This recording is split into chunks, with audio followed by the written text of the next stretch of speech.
history of black business in the world.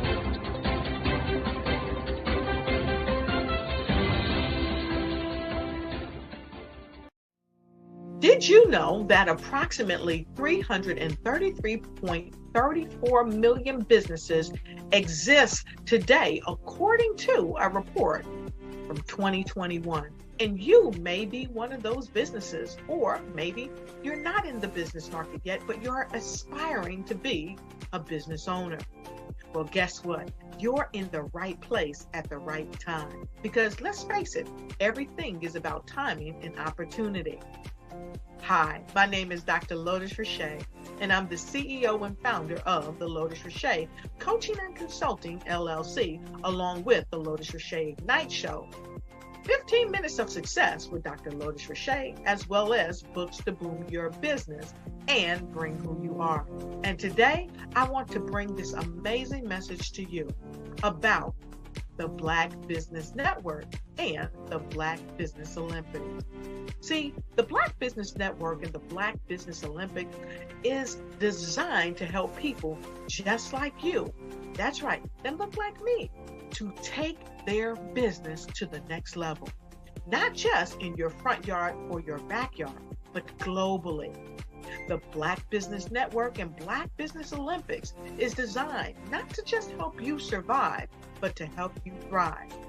So join us today as we come together with businesses all around the world to support our students, our children, our young teens, our young entrepreneurs. What we do is we come together to help raise funds for students who are aspiring to be business entrepreneurs, who are aspiring and who are thriving in college. We endow them with a wonderful opportunity to gain scholarship of either a laptop or several thousands of dollars. And we invite you to help be a contributor to this amazing opportunity to help someone that looks just like you. So join us today at our website and let us connect with you and help you ignite and take flight in every area of your life on the Black Business Network and the Black Business Olympics. I'll see you on the other side.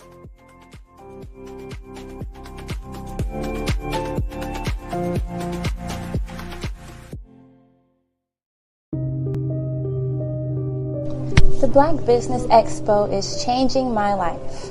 This year, they are giving away laptops and even $5,000 in cash to students just like me. I'm Alexis, and I want to go to college to fulfill my dream of becoming an entrepreneur. Help the Black Business Expo going to www.blackbusinessexpousa.com and also becoming a vendor, a sponsor, or donating.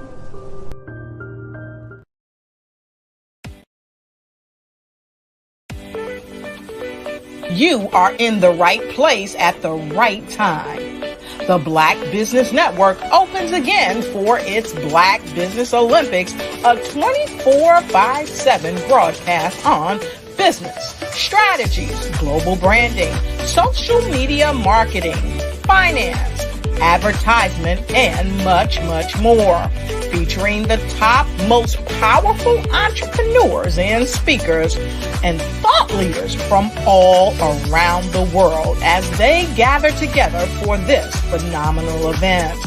Join the Black Business Network streaming live into the metaverse, STEM City, USA, Black Multiverse, Pod TV, Roku, Hulu, iHeartRadio, Apple TV, YouTube, TikTok, Instagram, Google Podcasts, Facebook, LinkedIn, IBM TV, Spotify, and Twitch. Tune in today and be a part of this amazing movement.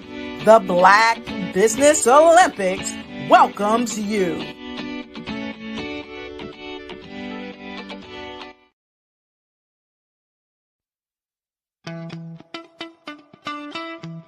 How many times have you been asked to help someone you didn't even know? A student, a business entrepreneur, Or did you ever even ask, where did they end up?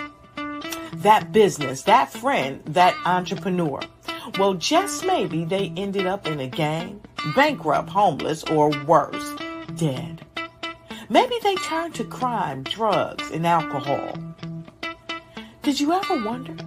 Did you destroy their dream, or was your life always so easy? At the Black Business Olympics, we started a movement to help students complete. Give them hope and foster success. Help them to leave their dreams of providing laptops, computers, and up to $5,000 in scholarship funds. Today, we ask you to help a student, a business owner, or an entrepreneur to realize their dream by sponsoring them, supporting them, and buying from them. Consider this.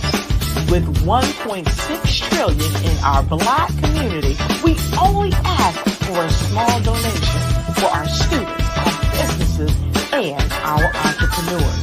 And you can change a life today. So I ask you, what are you going to do? Sit on the sideline and watch our students in high school be leaders, miss out on their dreams from lack of resources? Or are you going to donate to the movement and change their future and yours as well? Give us a call today at 919-308-9090. Change their life by investing with action to the Black Business Olympic Fund. The Black Business Olympics, one of the largest business showcases of Black business in the history of the world.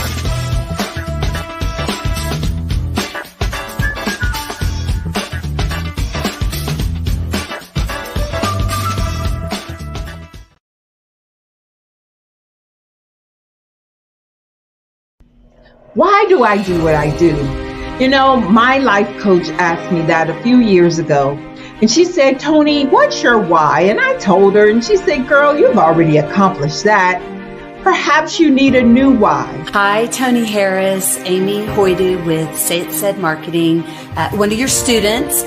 And just wanted to say thank you, Tony Harris, for spending so much time with me and giving me that boost in my business that I so drastically needed.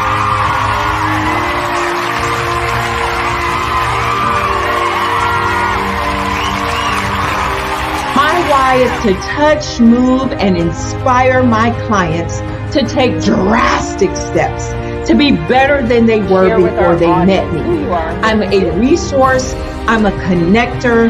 I want to help people build deeper relationships that are beneficial to their life and business. That's what I do best. So, first thing you got to do is show up. And speaking is a way to magnetically attract your ideal client to you. How many of you use social media that way? Absolutely, and this is how you look to the world. Drastic steps are the steps that are needed to be successful. And my business is drastic denotes a mindset. Getting out of your comfort zone. Doing something that you don't necessarily feel comfortable doing, want to do, but you know it's a necessary step to be successful in your business. I get the most satisfaction when I see my connections flourishing into relationships long after I am gone. Hi, my name is Jasmine Augustine with Media Jasmine, and I've joined several networking and referral groups in the area. And Network in Action Northeast Houston with Tony Harris Taylor is one of the best organizations that I've joined. I love that piece of what I do, and it is what fuels my fire.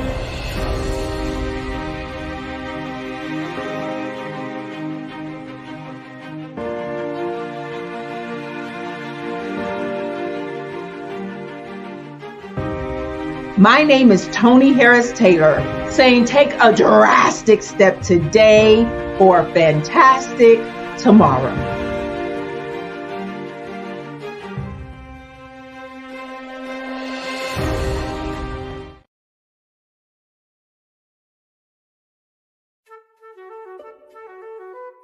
This is Dr. Arnold T. Petsworth. He's the owner of Petsworth Vet World, a veterinary clinic in Hopton, Connecticut. His patients include dog, cat, frog, fish, Goldie, dog, and this alpaca. Due to doctor-patient confidentiality, we can't tell you their names. Business at Vet World was steady, and then quarantine hit. Neighbors brought new four-legged friends into their homes. Bunnies. Bunnies everywhere. Dr. Petsworth welcomed these new patients with open arms. The only problem? There were more appointments than he could manage. That's when Dr. Petsworth turned to his American Express business card, which offers spending potential that's built for his changing business needs. He decided to hire a new assistant, Julio, and with spending power built for business purchases, he used his card to furnish a new exam room. Together, Dr. Petsworth, Julio, and American Express Business made sure all the pets of Hopton got the love and care they deserved. And everyone was happy. Get the card built for business by American Express.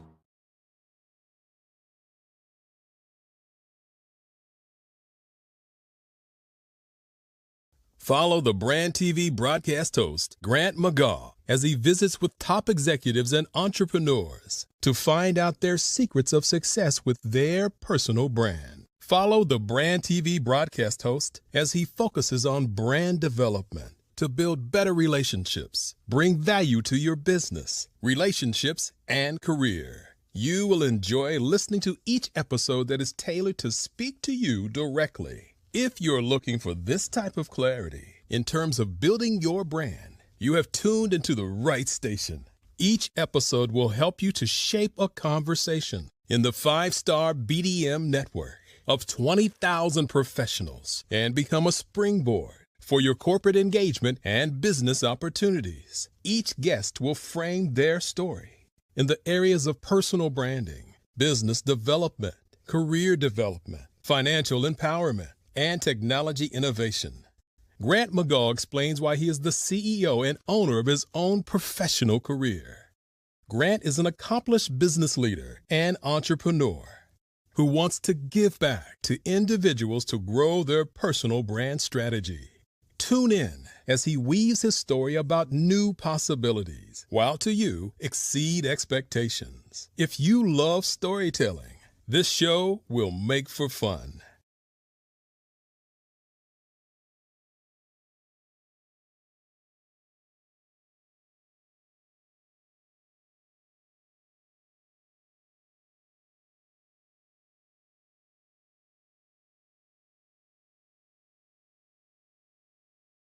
Hey, it's your girl Colette V. Smith. The V is for victory. My mama would tell you the V is for Veronica, but it's Colette V. Smith. The NFL's first African-American woman to coach in the history of the National Football League by way of being the first female in 2017 to coach in New York Jets franchise history. Today, I'm the founder of Believe in You Incorporated. Believe in You Incorporated. I got here because I didn't limit myself. I started thinking freely, living life freely. Don't limit yourself. Unleash your power, the power that God created you to be and to have. I got here because I didn't just follow a path. I created my own. You can do the same thing. You know why I know this? Because genius is common.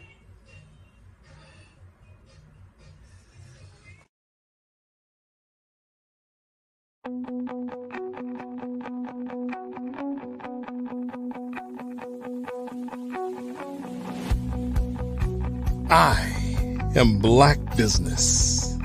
From the moment I wake until the time I sleep. Yes, I am Black Business. I am Black Business. Tell me, are you Black Business? I am Black Business. Do you support Black businesses? Listen, I support Black business because I am Black Business. Black Business Expo, one of the largest business showcases in the history of Black business in the world. The world! Sign up today at www.blackbusinessexpousa.com or call 919-308-9090. I am Black Business.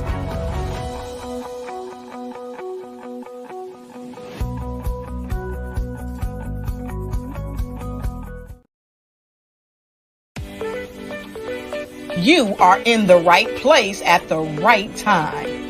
The Black Business Network opens again for its Black Business Olympics, a 24/7 broadcast on business, strategies, global branding, social media marketing, finance, advertisement, and much, much more. Featuring the top, most powerful entrepreneurs and speakers and thought leaders from all around the world as they gather together for this phenomenal event. Join the Black Business Network streaming live into the metaverse, STEM City, USA, Black Multiverse, Pod TV, Roku, Hulu, iHeartRadio, Apple TV, YouTube, TikTok, Instagram, Google Podcasts, Facebook, LinkedIn, IBM TV, Spotify, and Twitch.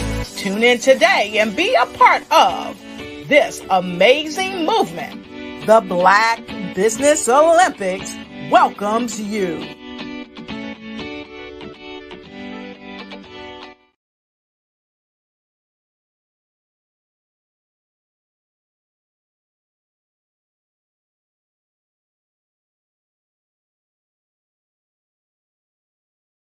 The Black Business Expo's mission is to raise funds for high school seniors going to college or K through 12 entrepreneurs. This expo is a fundraiser for students. Please, you may go to www.blackbusinessexpousa.com to donate to the scholarship fund or use the Cash App at $BBXUSA. Our goal is to give laptops and up to $5,000 to 10 students. Students can register online at www.blackbusinessexpousa.com. Every dollar counts. Please donate to the Black Business Expo USA Scholarship Fund.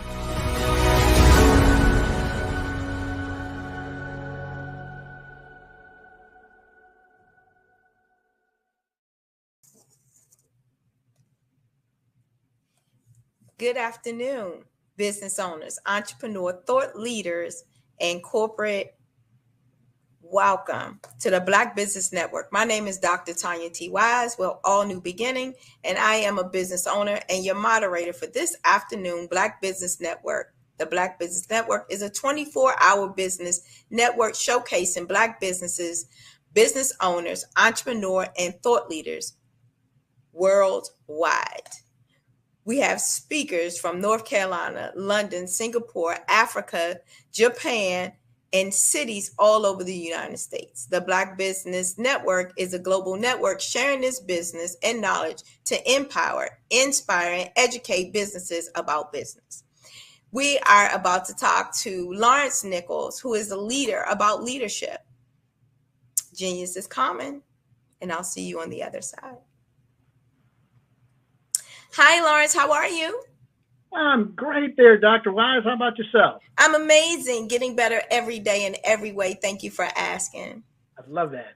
So, Lawrence, we have a few questions today about leadership. And so the first question is, why is leadership important?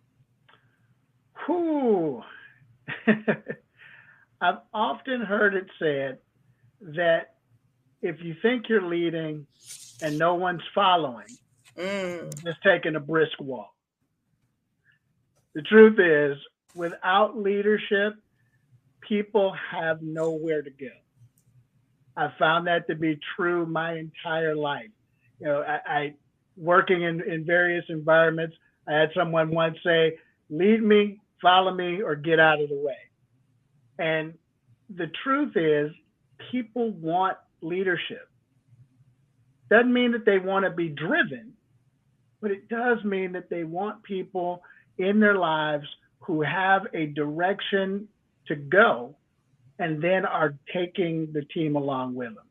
So leadership in anything that you do is absolutely important. So what would you say is one of the key components when it comes to leadership?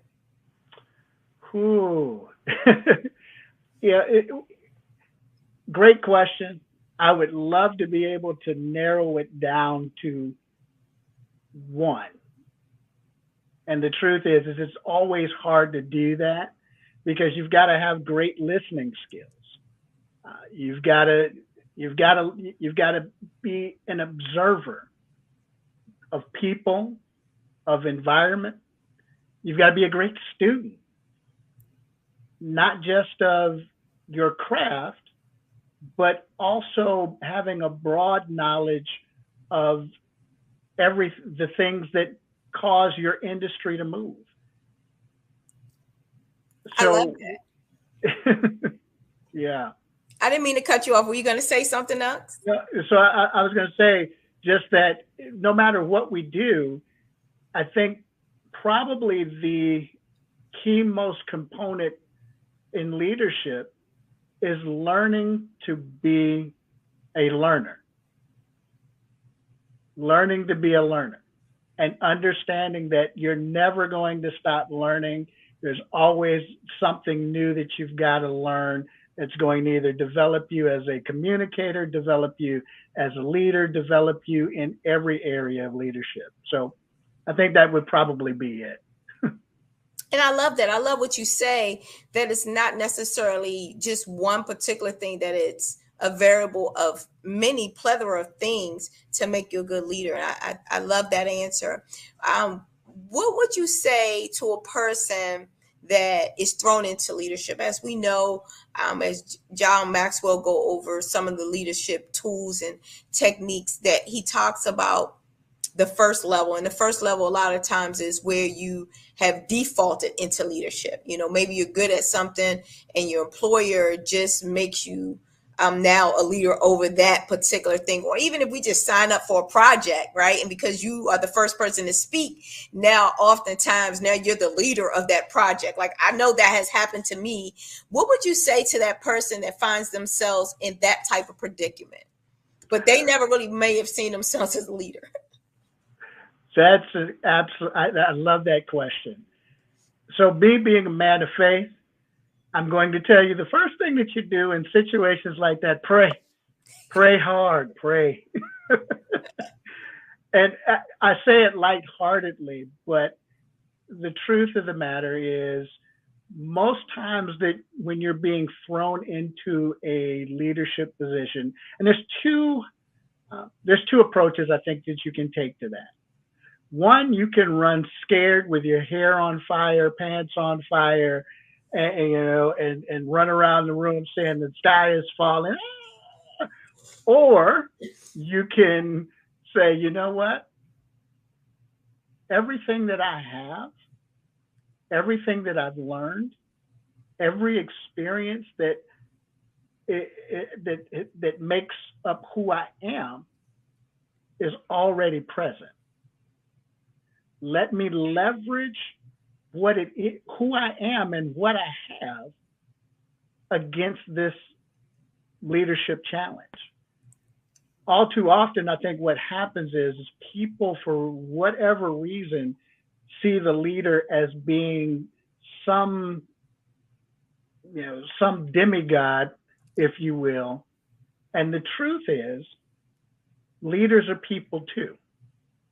They sweat, they bleed, they cry, they go through the gamut of emotion. So giving ourselves permission to be human once that leadership challenge comes upon us, and sometimes it's just thrust upon us, here, go. Like you said, just because you said, hey, I've got an interest in it, great, you're it. But understanding that giving ourselves a chance without defeating the opportunity that's presented before us. So you said a lot of great key components in that last statement that you were talking about. But what would you say to that person that they were interested in what it is that they're doing, but not necessarily the leadership part of that? So I've actually had folks like that over the time, where they love the content.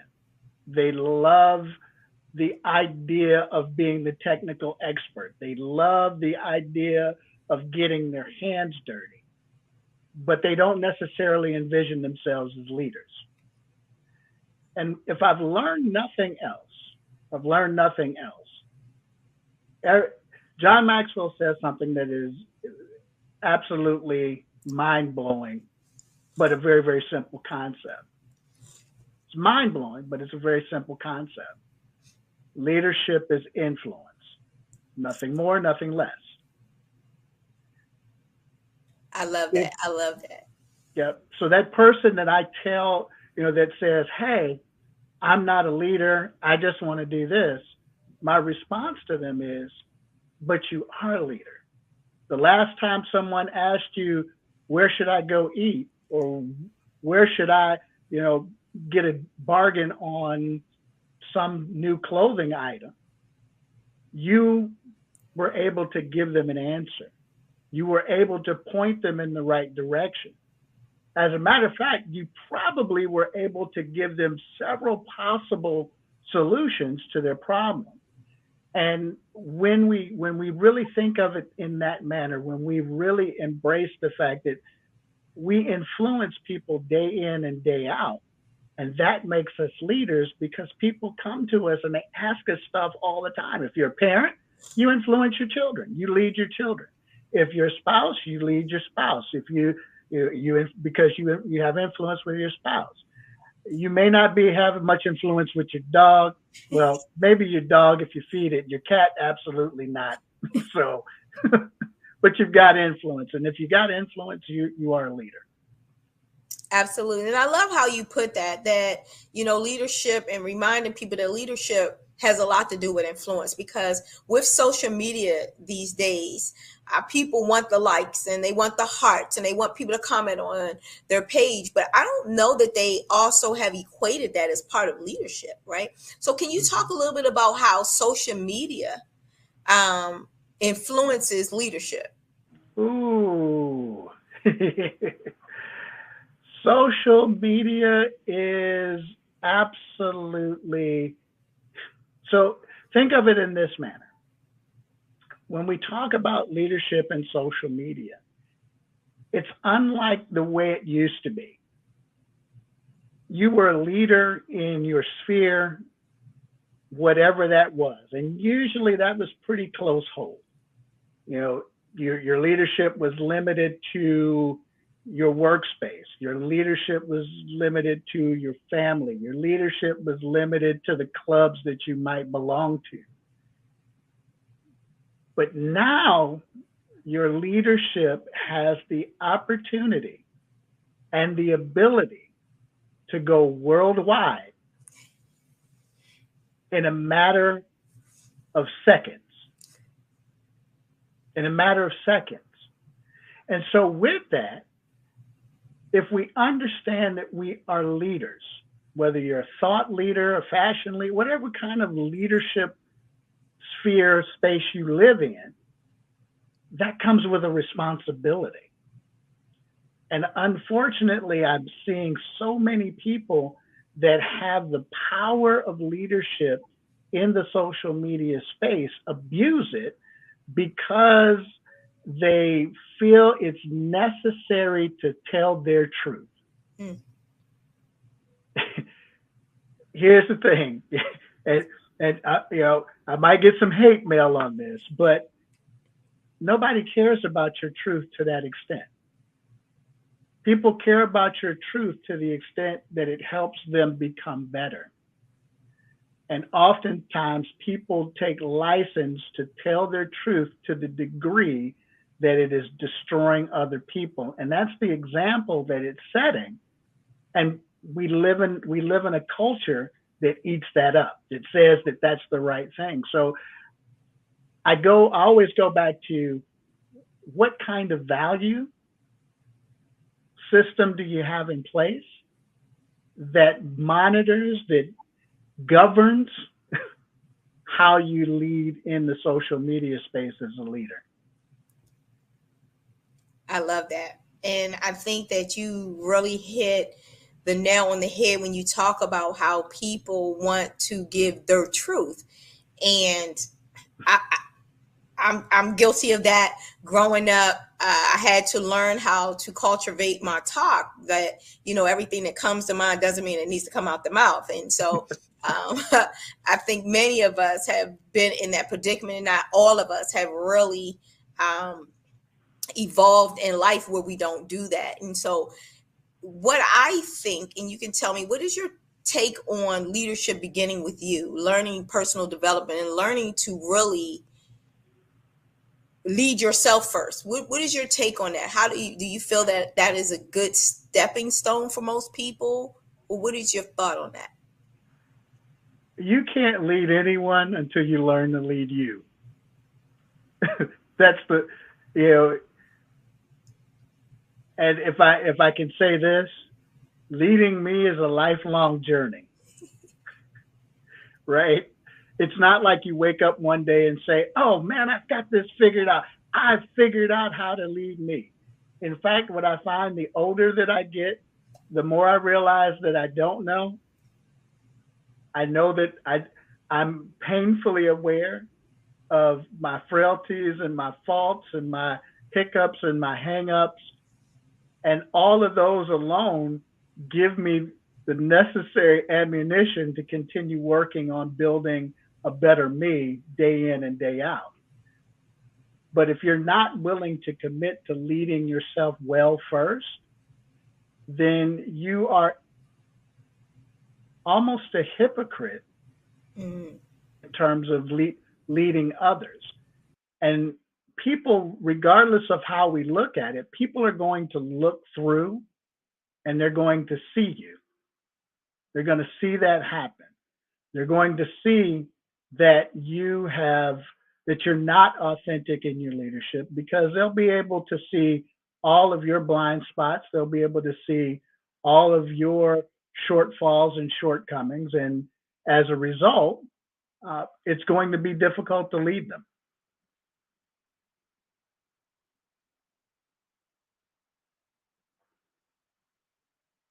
So one of the things that I will clearly say above all things, that as we are leading ourselves, as we are learning to lead ourselves, as we're digging into the space of personal growth, there has to be some intentionality.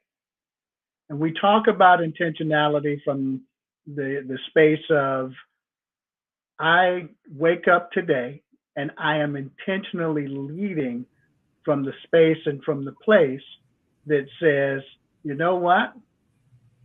I care about people enough to be concerned that they might not be getting the very best of me. And if I want to be authentic in that leadership, then I've got to be intentional in making myself a little bit better every day. Awesome. So can you tell us a little bit about your company?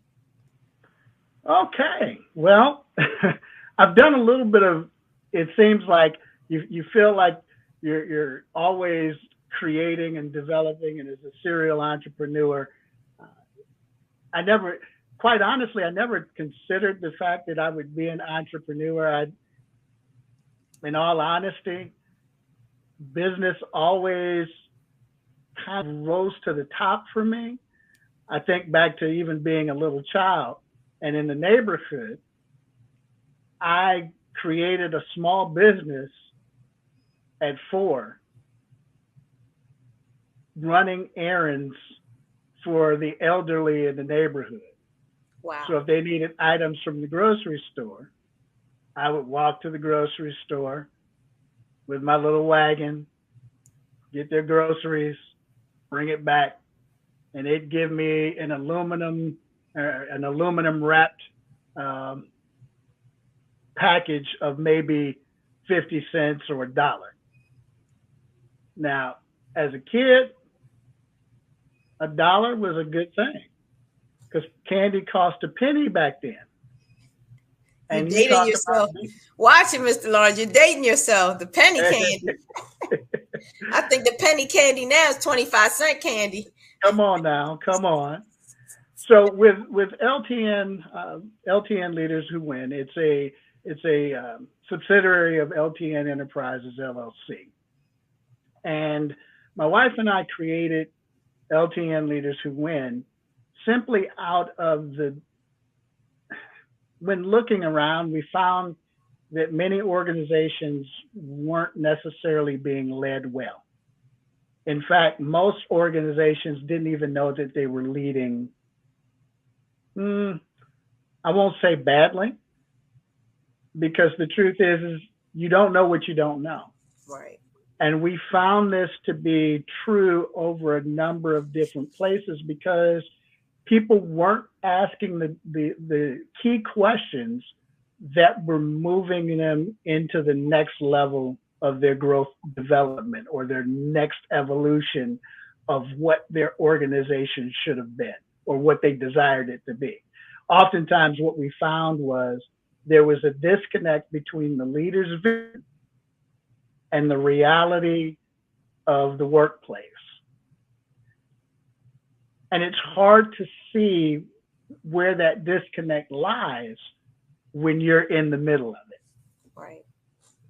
And so that's really how it started, because within, and I've been a pastor of founding a ministry, founding a church, and I learned some hard lessons. I learned that when I'm in the fire of things, I don't always see things clearly, and that I needed to reach out to those that maybe it wasn't about they had more experience. Of course, mentors are absolutely paramount in moving your organization forward, whatever it is. But it was about having people that were connected to me that could ask me growth questions, that could ask me those type of questions that required me to dig a little bit deeper to find the answer. And so that's really how LTN Leaders Who Win was birthed. It was birthed out of seeing a need for organizations that weren't necessarily doing that kind of intentional work, both for themselves, for their teams, and just kind of on the hamster wheel of, wash, rinse, repeat of not moving beyond mediocrity. Absolutely. I love that. I love that answer. So we had another question come in about your organization. So we know how it was birthed. And I heard you mention your wife is a part of this as well. How do you guys delegate? What part is that she does and what part did you do? So here's what's amazing. My wife and I will be married 30 years this year, 30 years next month, as a matter of fact. Woo. And we've been together 34 years. So we have learned what each other's strengths and our needs or areas for growth are. I am more along the lines, I'm the business analytics kind of guy. So I do, I analyze space, I analyze, what's going on. But with her, she's been in the field of education. And so we leverage each other's strengths. She's also a creative. And because she's a creative, we're able to really think outside the box and go, hey, we're seeing this with this particular organization. What are some innovative things that we can come up with? And then, we'll take the creative side, we'll take the analysis side, we'll pull it all together, and then we're able to provide some solutions. In addition to that, we're able to leverage through another sector, another segment of our organization, we're able to pull in other people as well that build out the team depending on the organization's needs within that space. So we're leveraging the strengths of many to address the issues that may that may be apparent or that may exist within an organization. So that's kind of how we leverage each other's strengths. We recognize the things that others, that each other, okay, well, I'm not that good at that. Like, I hate social media. I hate it. I know I have to do it, but my wife's good at that, because she's consistent. I'm hit or miss. I know I need to get better. It's a growth area for me. So, but again, it's about understanding, knowing who's on your team. And when you're able to do that, when you really understand the strengths of your team, then you can really grow and expand on those strengths. And so all of that was such great answers, and I know that our listeners got some valuable information from what you just said.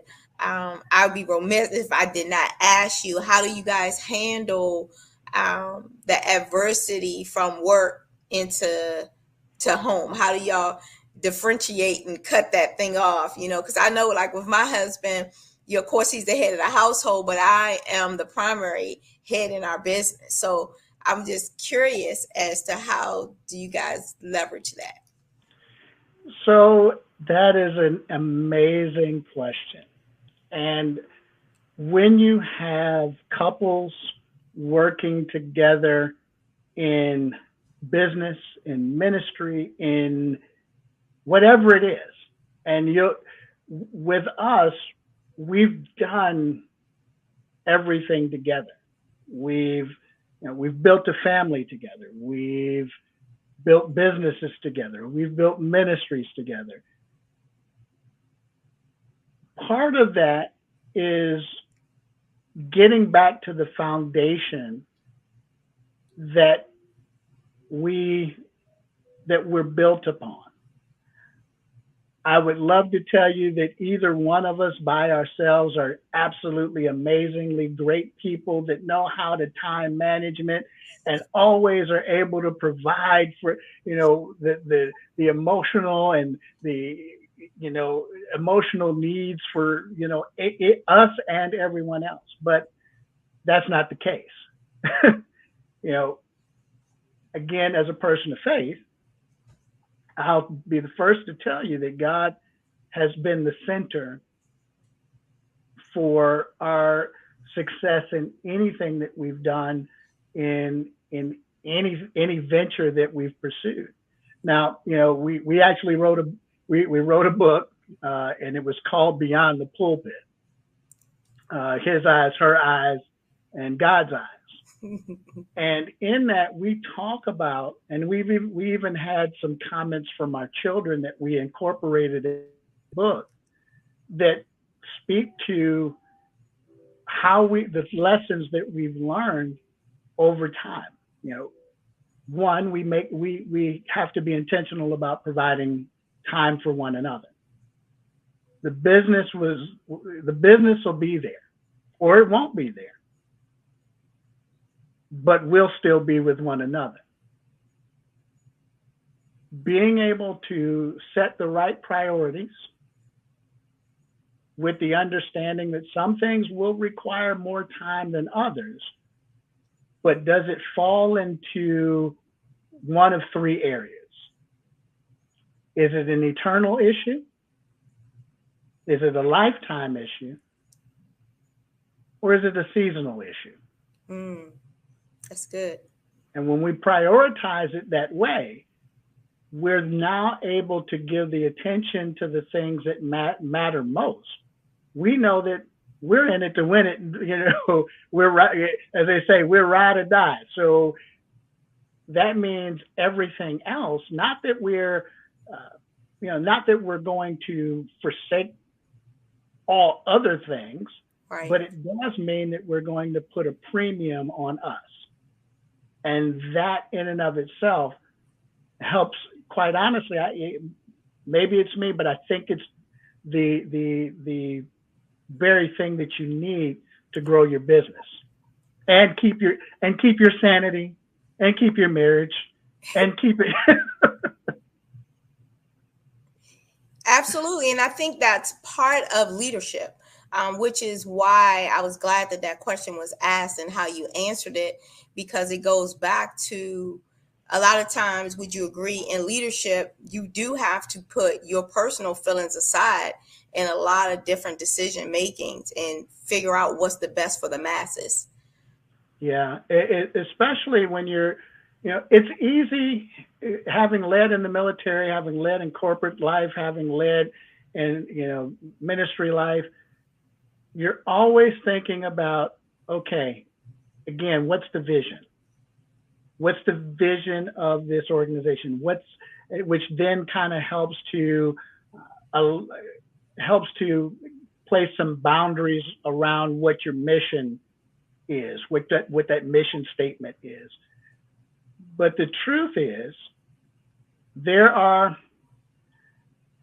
and let me say it this way, we can never be devoid of emotion as it pertains to leadership, because regardless of what happens, no matter how robotic we may be or how hard we might think we are, we're emotional creatures.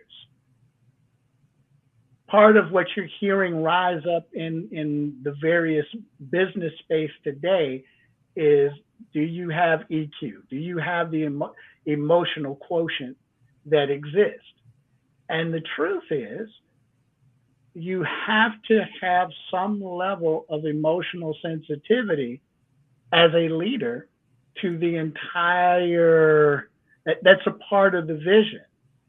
If you aren't considering that that's part of the equation, then you're probably setting up a culture that ultimately becomes hostile, that you're going to attract a lot of people through that process. Best case scenario, people just show up. I love that. Oh, I'm sorry. Go ahead. I thought you were done. I was going to say, yeah, best case scenario, they at least show up and do the bare minimum. Worst case scenario, they're throwing stuff and throwing blows too. So ultimately, you've got to consider that people are people, and people are going to come with all of who they are. Right. Good, bad, ugly, they're going to come with it. So now, if I understand that, if I know that up front, guess what I'm going to do? I now can develop a plan for how I can communicate with them, how I can exchange with them, how I can relate to them. I can have empathy in a way that I might not have had it before, looking at solely the bottom line. And that's where I think that's the biggest win we can make as leaders, is seeing that it's not just about the black and white, it's the many shades of gray in between. Doesn't mean that it's your responsibility, because that can become an unmanageable weight of responsibility. But it's understanding, or at least taking into the mix, that those things exist. And because they exist, we now have a battle plan, an engagement plan for how we can navigate through it. Well, I love all the answers that you've given us today. That is our time. For our listeners, can you tell them the best way to contact you, such as a website or a phone number? What would you want our listeners to reach you? So we can be reached at LTN Leaders Who Win on any social media space, except the only place that I don't think that we're on are some of the ancient places, but Instagram, Facebook, Twitter, LinkedIn. Reach out to us that way. Send us a direct message or an IM. You can also reach us at 757-741-8044. Again, that's 757-741-8044. And again, we just look forward to connecting with everyone in the space. Thank you so much, Lawrence Nichols from LTN. Genius is coming, and we'll see you on the other side. See you on the other side. The Black Business Expo mission is to raise funds for high school seniors going to college or K through 12 entrepreneur. The expo is a fundraiser for students, and they may go to www.blackbusinessexpousa.com. To donate to the scholarship fund, use the Cash App that's on the screen, or you can send it to $BBXUSA. Our goal is to give laptops and up to $5,000 to 10 students. Students can also register online at www.blackbusinessexpousa.com. Every dollar counts. So we want to remind you to donate to the scholarship fund. We also want to thank our Black Business Expo USA sponsors for August 2023. NC 100, Moody Capital Partners, Suede Soul, Lotus, Ruche, Coaching and Training, Carolina's Virginia Minority Supplier Development Council, Step Management, BHS and Associates, Margie McLean Foundation, Inc., Genius is Common, Earth Essentials, Milani Chennai Global, Executive Women's Success Institute, The Quality Coaching Company, Superwoman Business Service, Creative Force Studio, Lee Entertainment, Artistry App Designs, All New Beginning LLC, and Black Business Expo USA. Genius is common, and I'll see you on the other side.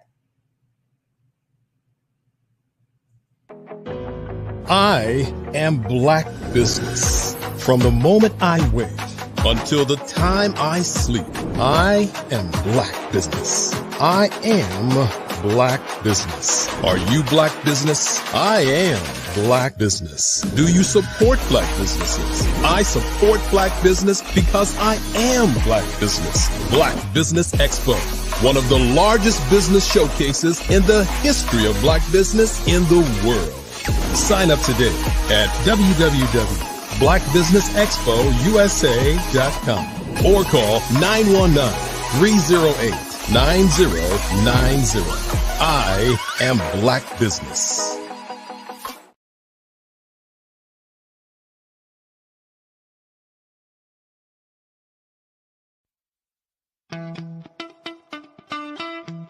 How many times have you been asked to help someone you didn't even know, a student, a business entrepreneur, or did you ever even ask, where did they end up? That business, that friend, that entrepreneur. Well, just maybe they ended up in a gang, bankrupt, homeless, or worse, dead. Maybe they turned to crime, drugs, and alcohol. Did you ever wonder? Did you destroy their dream, or was your life always so easy? At the Black Business Olympics, we started a movement to help students complete. Give them hope and foster success. Help them to leave their dreams of providing laptops, computers, and up to $5,000 in scholarship funds. Today, we ask you to help a student, a business owner, or an entrepreneur to realize their dream by sponsoring them, supporting them, and buying from them. Consider this. With $1.6 trillion in our Black community, we only ask for a small donation for our students, our businesses, and our entrepreneurs. And you can change a life today. So I ask you, what are you going to do? Sit on the sideline and watch our students in high school be leaders, miss out on their dream from lack of resources? Or are you going to donate to the movement and change their future and yours as well? Give us a call today at 919-308-9090. Change their life by investing with action to the Black Business Olympic Fund. the Black Business Olympics, one of the largest business showcases of Black business in the history of the world.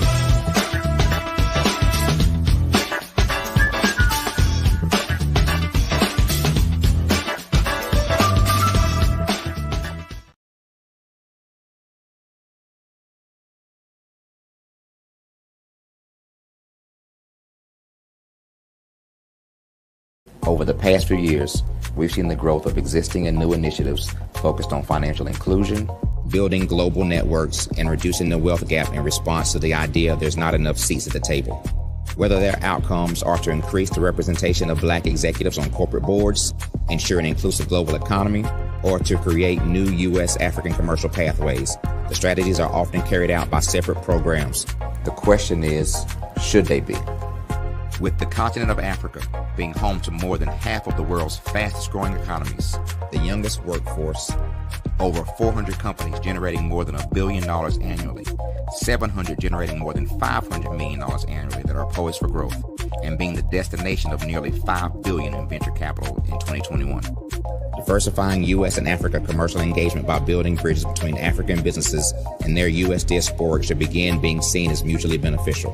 From helping to reduce Africa's enormous capital gap to catalyzing two-way trade opportunities, the COVID-19 global pandemic hopefully has taught us that global challenges and opportunities are more interconnected than we thought. During the pandemic, African companies like Unicorn Flutterwave, insurance provider Reliance Health, ride-hailing app Yasir, and 54 Gene, the continent's first bank of DNA on people of African descent, proved that when African companies have access to networks, capital, and information, they grow big, grow fast, and create solutions that are valuable to the world. This is why Be Direct was created. We are the first U.S.-based but African-centric board preparedness and board search company designed to connect U.S. Black talent and corporations to African businesses.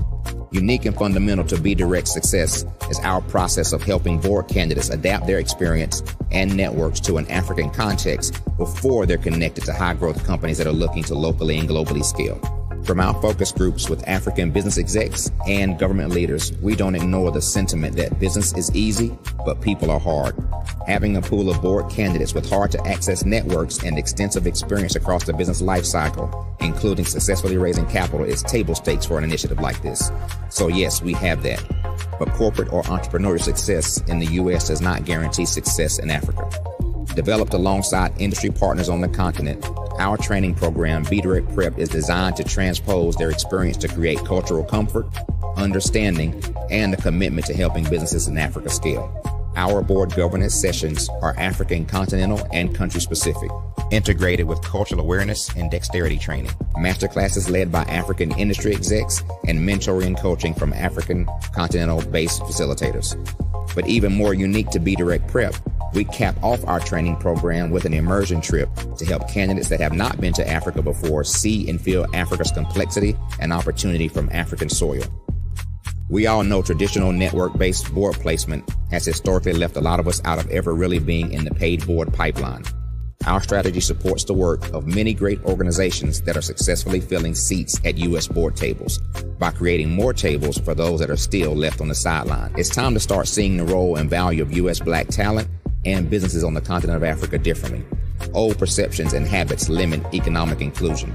Let's transition Black talent and the African businesses they will support from the periphery of the global economy to its core.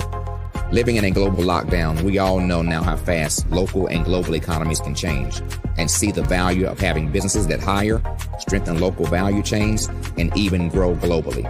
Status quo in any form holds back progress. We must democratize U.S.-Africa commercial engagement by socially and economically connecting cultures that have long been disconnected. It's time for Africa's U.S. diaspora to redefine their global value by helping African businesses scale continentally and globally.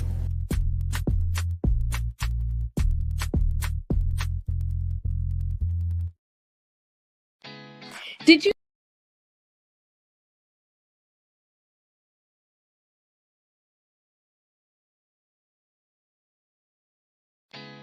Did you know women represent just 3% of Fortune 500 CEOs and less than 15% of corporate executives at top companies worldwide? Have you wondered what the secrets are to getting into the top ranks, whether in the private or public sector? Do you want to figure out how to stop being held back in your career or passed over for promotion? Then you're in the right place. Hi, I'm Dr. Madeline Ann Lewis, President and CEO of the Executive Women's Success Institute. I have decades of experience in the military, the federal government, and corporate America, and my mission is to help women succeed and tap into their full potential. I want to reach 1 million plus women around the world to become the leaders they are meant to be. So if you want to move into a management or executive level position, or maybe you are a female veteran transitioning out of the military into business entrepreneurship, then reach out to the Executive Women's Success Institute at 301-693-3284. Let us get you on the fast track to success.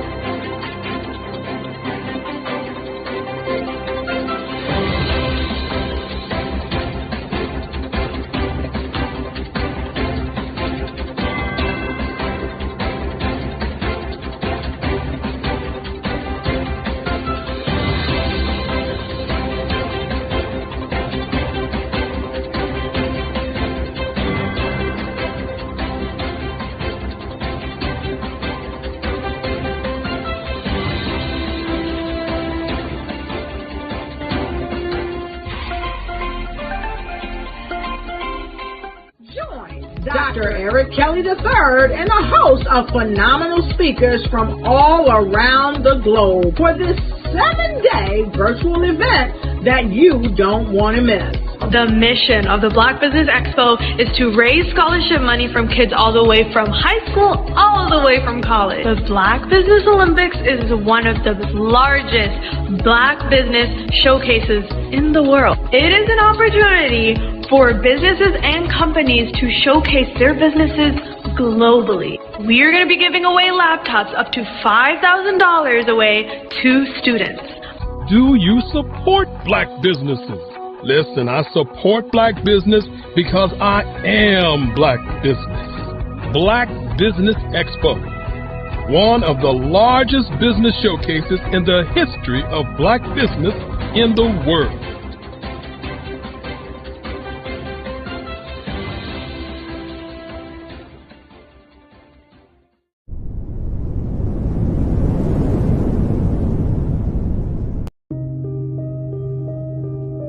The Black Business Expo is changing my life. This year, they are giving away laptops and even $5,000 in cash to students just like me. I'm Alexis, and I want to go to college to fulfill my dream of becoming an entrepreneur. Help the Black Business Expo going to www.blackbusinessexpousa.com and also becoming a vendor, a sponsor, or donating.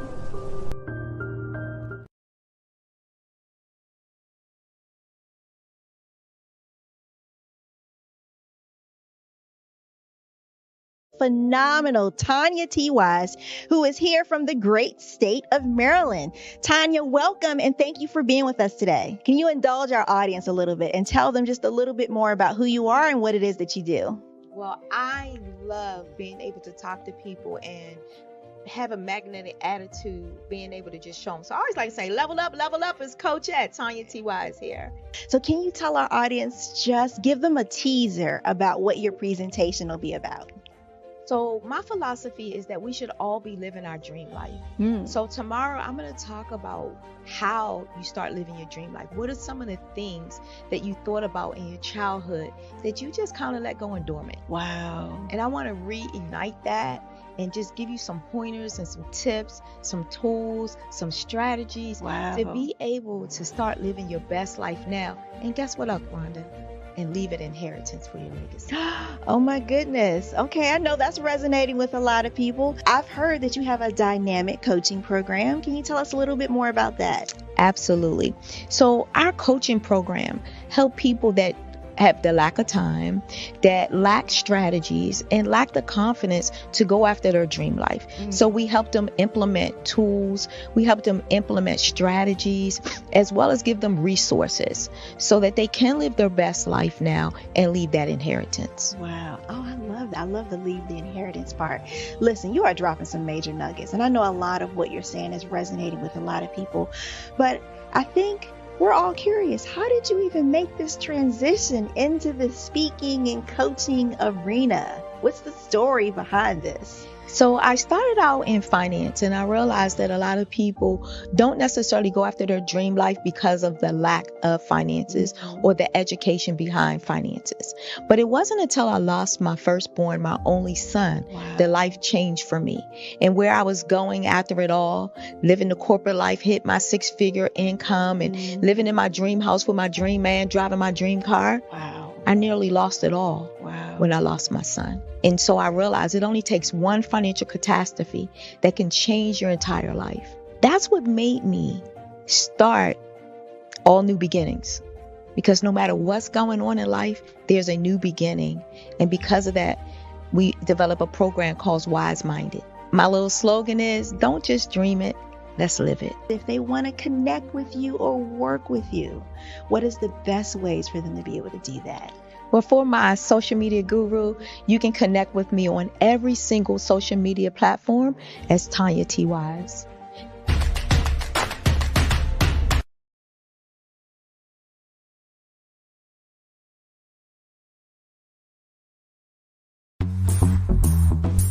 Attention all entrepreneurs and companies. Are you looking for reliable and efficient virtual assistants and back office support to help you manage your business tasks? Look no further than Superwoman Business Services. Our team of virtual assistants provides a full range of administrative support services, including operations management, social media marketing, and much more. We also offer website design services to help you create a professional online presence that reflects your unique brand. In addition to administrative support and website design, we offer business development and structuring services to help you grow your business and achieve your goals. We'll work closely with you to identify areas of improvement and develop a customized plan to help you reach your full potential. At Superwoman Business Services, we understand that running a business can be overwhelming and time-consuming. That's why we're here to help you fly high and achieve success. Our virtual assistants are highly skilled, experienced, and dedicated to providing you with the support you need to thrive. Come fly with us and take your business to new heights. Let us help you become the superhero entrepreneur you are meant to be.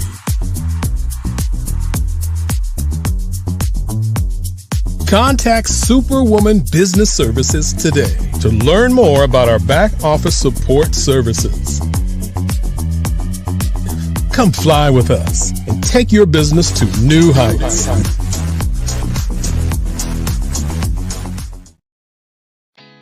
Did you know women represent just 3% of Fortune 500 CEOs and less than 15% of corporate executives at top companies worldwide? Have you wondered what the secrets are to getting into the top ranks, whether in the private or public sector? Do you want to figure out how to stop being held back in your career or passed over for promotion? Then you're in the right place. Hi, I'm Dr. Madeline Ann Lewis, President and CEO of the Executive Women's Success Institute. I have decades of experience in the military, the federal government, and corporate America, and my mission is to help women succeed and tap into their full potential. I I want to reach 1 million plus women around the world to become the leaders they are meant to be. So if you want to move into a management or executive level position, or maybe you are a female veteran transitioning out of the military into business entrepreneurship, then reach out to the Executive Women's Success Institute at 301-693-3284. Let us get you on the fast track to success.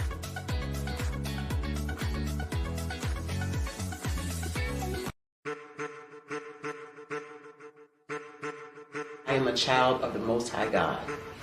He has gifted me in ways that I could not even imagine and didn't know.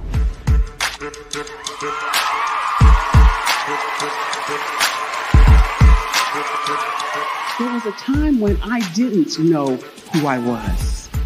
I listened to other people tell me who I should be, what I should do. I listened to people telling me that I should be a boutique owner, that I should be a construction manager, that I should be a laborer. Have you ever felt like you should do something else, be something else, go somewhere else, be wherever you wanted to be, and you felt like you were in a box? Anybody in the room? And you couldn't get out? Anybody in the room? And you kept trying to go and go and you couldn't get out? Anybody in the room? But let me tell you, you need to rock the box. Rock the box.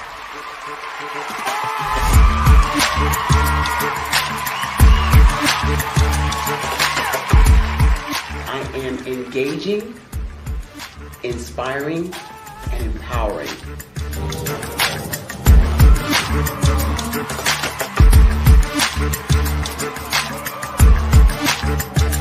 I would give you everything I know. Just by touching you, if I could, by osmosis, give you every single thing I've learned, I've gone through, I know I would. We know that's not possible, but as it is possible, I love to share information with people. Some of you out there, people have told you that you can't be, you can't have, you can't do. But I will tell you, like Kingston said, you can, you must, and you will. If it's to be, it's going to be me. You got to say it. If it's to be, it's going to be. If it's to be, it's going to be. If it's to be, it's going to be.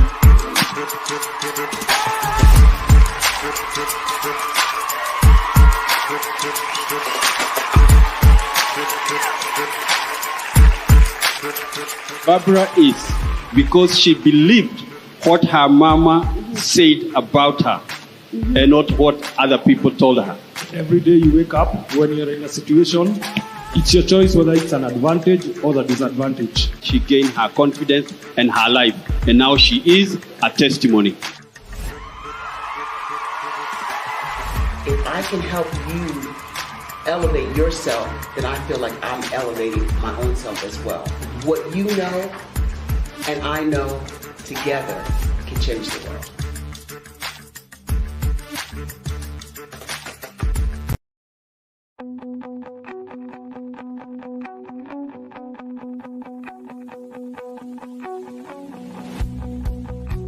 I am Black business. From the moment I wake until the time I sleep. Yes, I am Black business. I am Black business.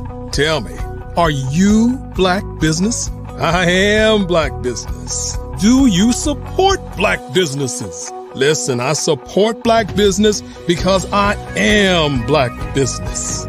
Black Business Expo, one of the largest business showcases in the history of Black business in the world. The world! Sign up today at www.blackbusinessexpousa.com or call 919-308-9090. I am Black business.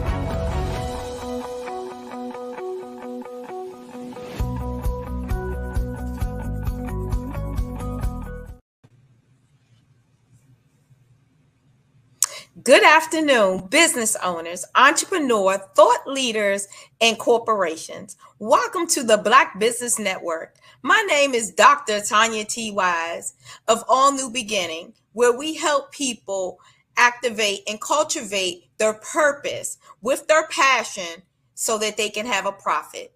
I am your business moderator for this afternoon on Black Business Network.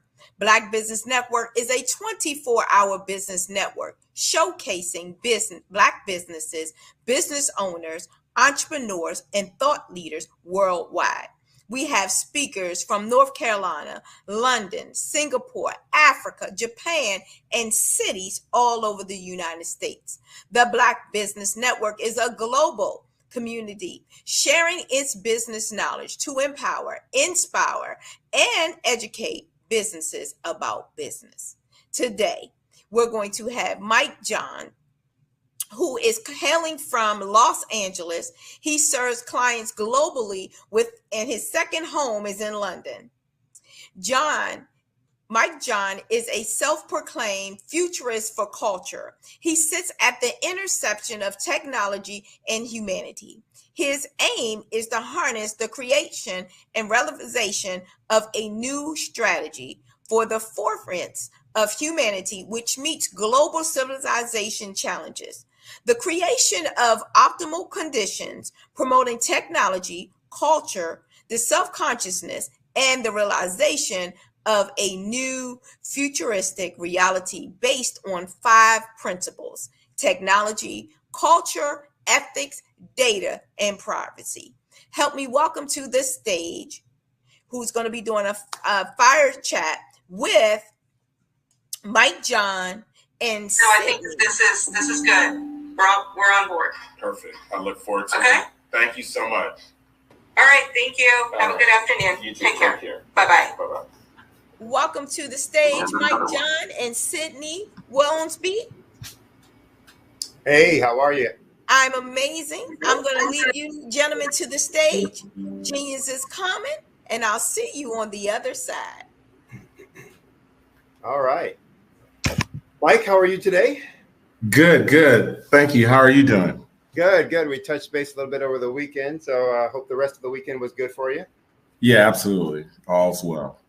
Well, I know you have a ton of things that you want to share with the audience, so I'm going to forego the chit-chat and jump into it so that we can get into some of the meat and potatoes of the things that you want to share with the audience. But before we do that, to give people a little bit of the background for you, your company, et cetera, talk a little bit about your company and the products and services that you provide, some of the solutions that you provide for businesses.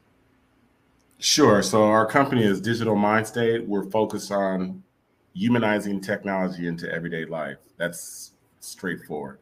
The humanizing of technology into everyday life. In short, we're the bridge that's connecting Silicon Valley with Hollywood. You look at Silicon Valley as the forefront of technology, Hollywood at the forefront of lifestyle. So tech is only as good as the people that use it. We'd like to bring that together. Okay. Talk about maybe one of the most interesting or exciting projects that you did recently that kind of highlights for folks the kinds of solutions that you bring and the kinds of nuances to technological solutions that you deliver. Well, I love the fact that we're based here in LA, so entertainment is always the low-hanging fruit of technology, and by that, and I can say this for the Black Business Network, hip hop in particular has always been the early adapter of technology. Before that, maybe one thing that could supersede that would be porn itself, but the culture of hip hop, who's first showcase, we love to showcase, flaunt, what have you. The culture is really big in pushing technology. Most recently, just within the last 24 hours, revamping the mixtape game. You're there in New York, so we know that's the home of where the mixtape music industry comes from. And the mixtape industry, whether you're on 125th or any place in New York City, that's where it came from. That became economics. That's how an artist got his exposure. Thank God the mixtape game is still alive, but it took a major hit. And that major hit came from technology. Companies like Spotify, Pandora, Apple, and what they created was something called the playlist. the playlist versus the mixtape. The mixtape was just curated stuff by DJ Clue, Kid Capri, all those old school DJs. Rest in peace, DJ K Slay and the East Coast cats. They would be the curator of the mixtape, and you got the exclusive new music, and then you put it on the streets and you sold it. This exclusive new music might be how you discovered 50 Cent, might be how you discovered your favorite new upcoming artist. So it had a serious ecosystem that was in place into the disruption of the playlist. And so now what we've just recently done was import a supermodel who loves the culture, who's hosting the mixtape, but not only is she hosting a mixtape with all the hot new music, the music debuts in the metaverse.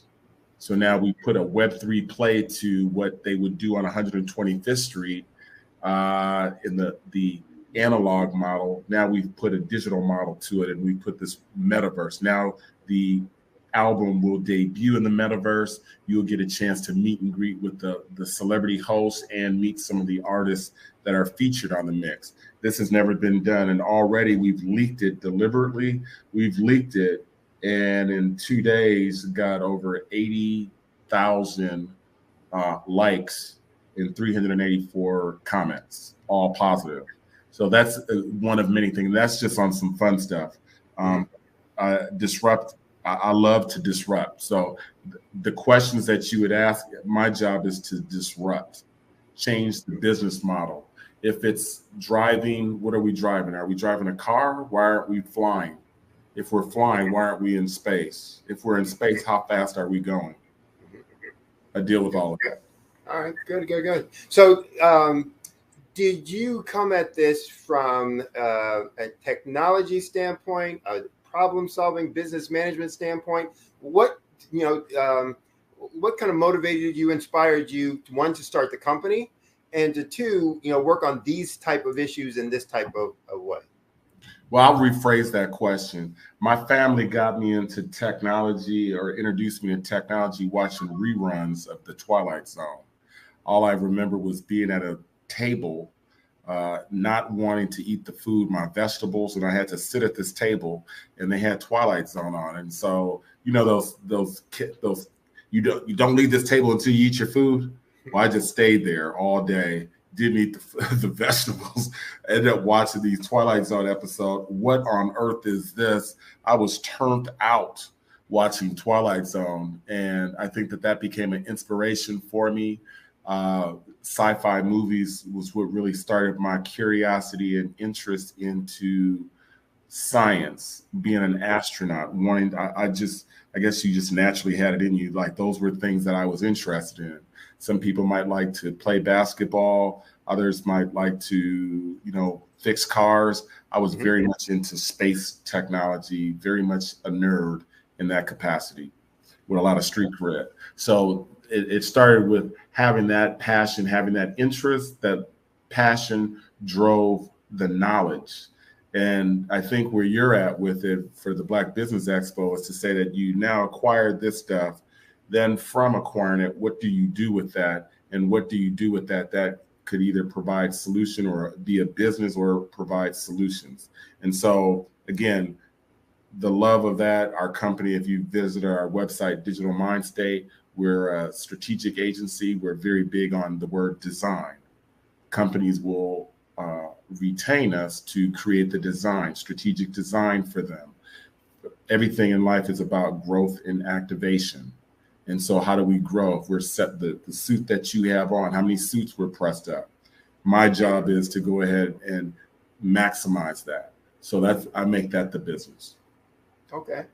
So one of the hottest topics, I'll put it this way, sexiest topics, out there in terms of technology today is AI. Talk a little bit about, your view of AI relative to the future of business, the future of work, the future of Black folks in, the entrepreneurial space. Talk a little bit about that. I'll be short. AI is simply the tool. We must be clear. It is simply the tool. And for the Black Business Network, I want them to be very much cognitive that it's just a tool. Do not be afraid of it. Do not look at it as something out of this world. It is a tool that can be used to make your business efficient. Efficient in the sense of saving money, efficient in the sense of making new money, efficient in the sense of maintenance. AI is your other brain. It's basically a machine that can do human-like tasks. And so if you're a business owner, small business owner to large, it doesn't matter. It is in your best interest to utilize this tool to do your task, because we're now moving into a world where everybody's ordinary, but with AI, you can become extraordinary. And the employer of tomorrow wants the extraordinary. So you don't go to a job today using a typewriter. You're using a laptop. You're using some sort of computer. Tomorrow's workforce must be AI enabled, because it's the extraordinary that we're looking for. Okay. Talk about some ways that you are incorporating AI into the solutions that you're dealing with, if you can go into some of those details. My job from Digital Mind State's point of view is to usher in 1 million tech-savvy AI data scientists.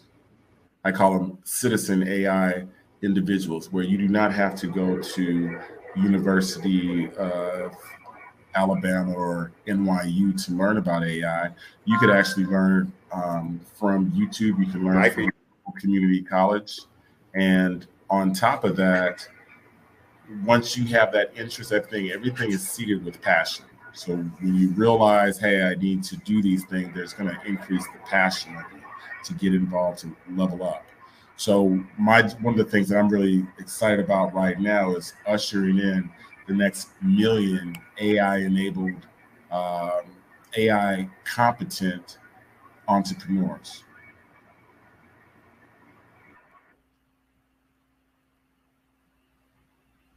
Uh-oh, I don't know what just happened.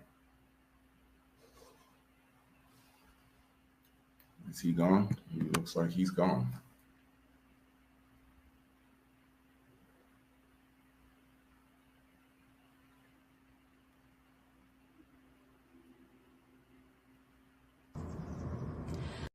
My name is Bobby Wheeler, owner and designer of Woosah Designs. Creativity is my genius, and remember, genius is common.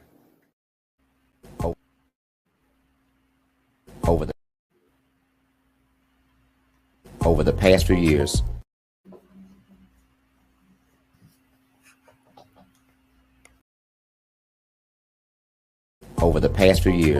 we've seen the growth of existing and new initiatives focused on financial inclusion, building global networks, and reducing the wealth gap in response to the idea there's not enough seats at the table. Whether their outcomes are to increase the representation of Black executives on corporate boards, ensure an inclusive global economy, or to create new U.S. African commercial pathways, the strategies are often carried out by separate programs. The question is, should they be? With the continent of Africa being home to more than half of the world's fastest growing economies, the youngest workforce, over 400 companies generating more than $1 billion annually, 700 generating more than $500 million annually that are poised for growth, and being the destination of nearly $5 billion in venture capital in 2020.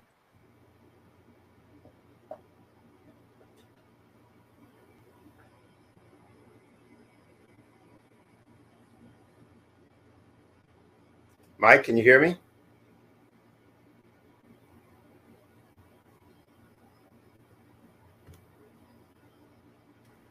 I can hear you. Okay. My apologies. Not sure what happened, but let's go on. Don't know if you had finished your response to the question about AI and how you're using it in incorporating into some of your existing projects. So if you did, I can move on to the next question. Yeah, just answered. Okay.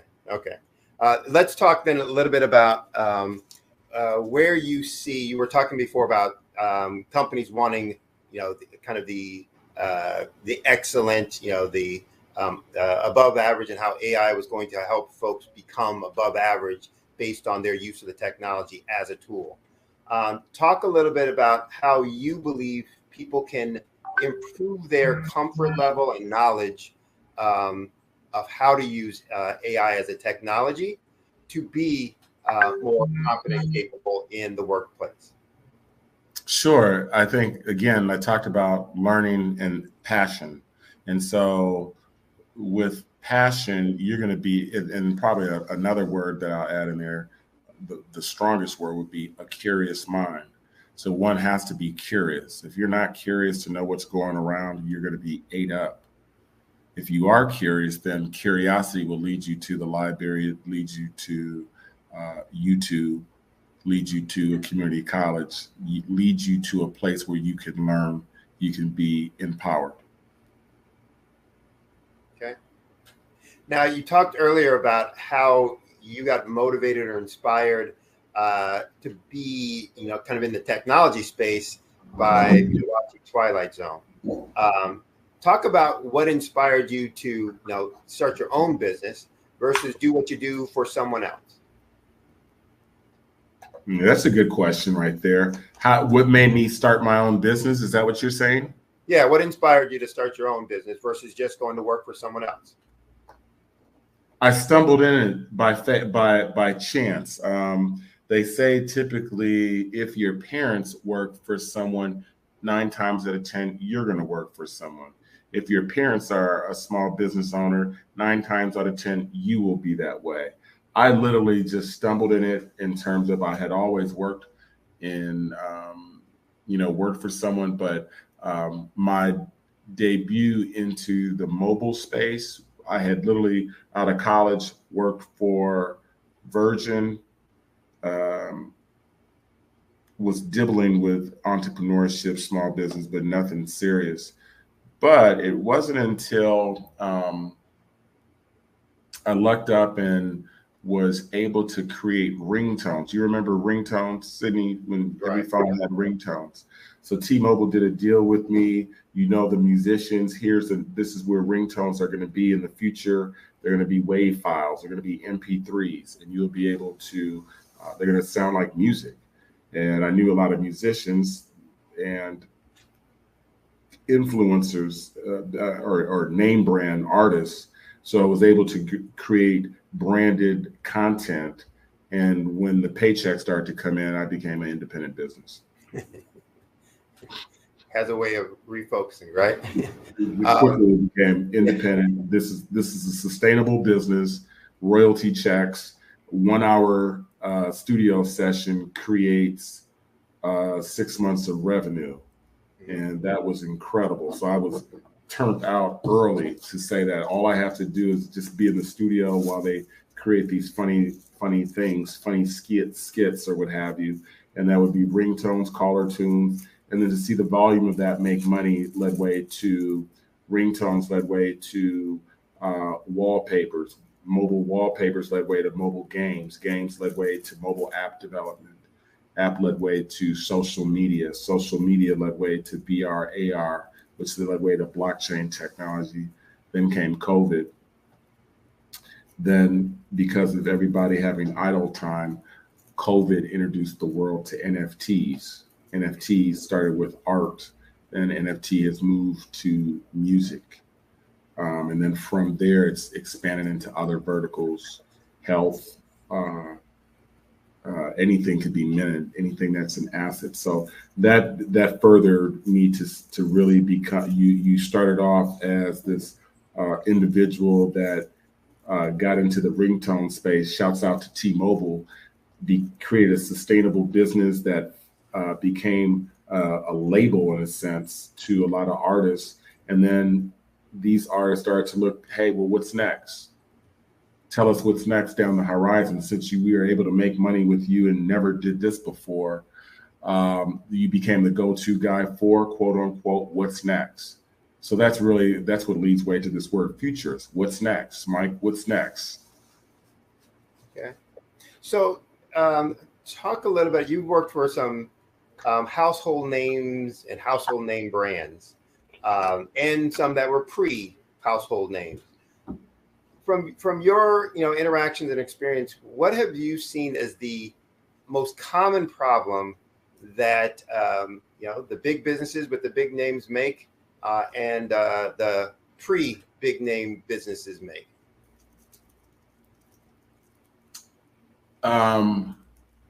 Big businesses, probably one of the biggest errors that I see them underestimating the customer or not holding the value to the customer. You saw that recently with the Bud Light commercial and the LGBT community, and sales quickly plummeted.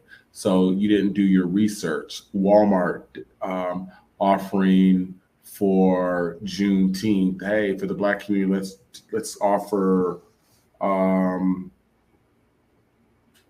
watermelon flavored ice cream. Right? They didn't really know their audience, didn't know, hey, we think that may be something that they want, but really it comes in backfires, and we did wrong. We've seen this so many times before, over and over. So they don't think out the relationship of how well you know your customer and the wants, and tie that in with the political times. So a joke, the word Sambo today for the hip hop generation under the age of 17, they probably don't know what the hell Sambo is. Me as a child, I remember growing up, and there was the tail end of, as a child, I remember there was actually Sambo's restaurants. I think Sambo's competed with Denny's. And looking at that, realizing like, how would you take that as a name? And now that franchise had to close because that was an insulting name, right? So for small businesses, and particularly Black businesses, they're always able to start a business, hard to maintain a business. That's what I've noticed in the Black community, from the West Coast to the East Coast, the South. So your level of education plays a big role in that. Able to start a business, how long are they able to sustain a business? And from your experience, what do you see as the main culprit for that? The solution? Well, first the cause of not being able to maintain it, and then what you think the solution would be or should be. So the cause and the solution are very similar. Education. Okay. The ability to see. So it's one thing to say I can make some good old fried chicken. Now you're making fried chicken in 2023 versus fried chicken in 1960s is different.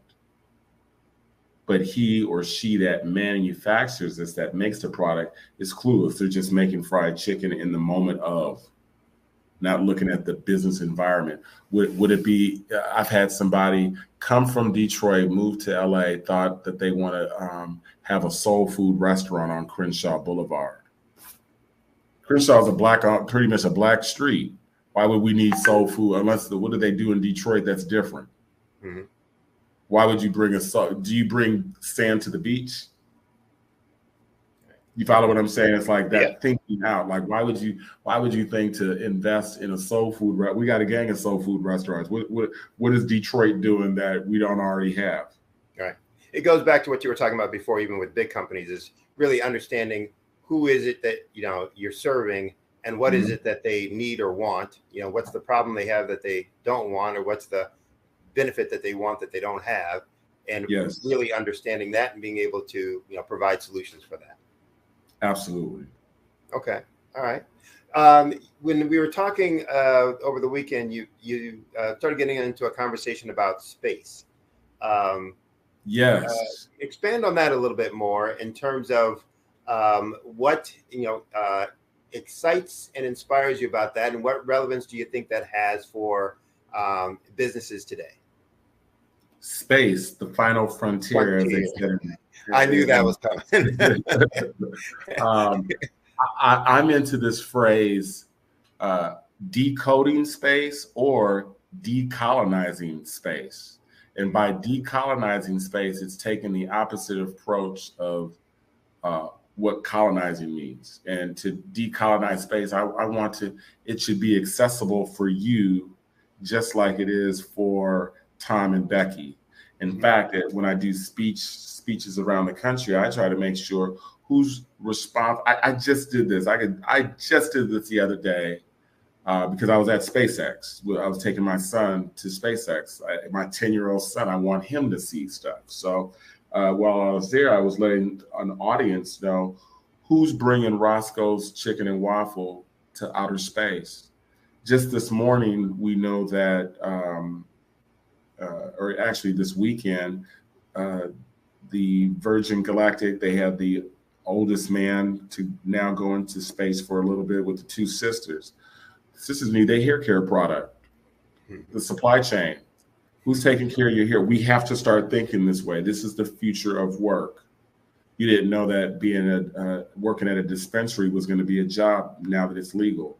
So bud tender is a future of work job that 10 years ago, you were incarcerated for that. Now you can actually have a job in that. So when we talk about space, we have to be looking at it's not just the spaceship going into space. We're talking about hotels.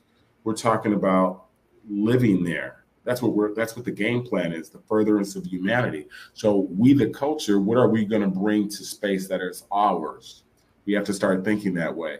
Be it our product, be it our culture, all of our culture needs to be exported into space. And the next Sydney must be thinking in terms of how I'm getting my product from point A to point B.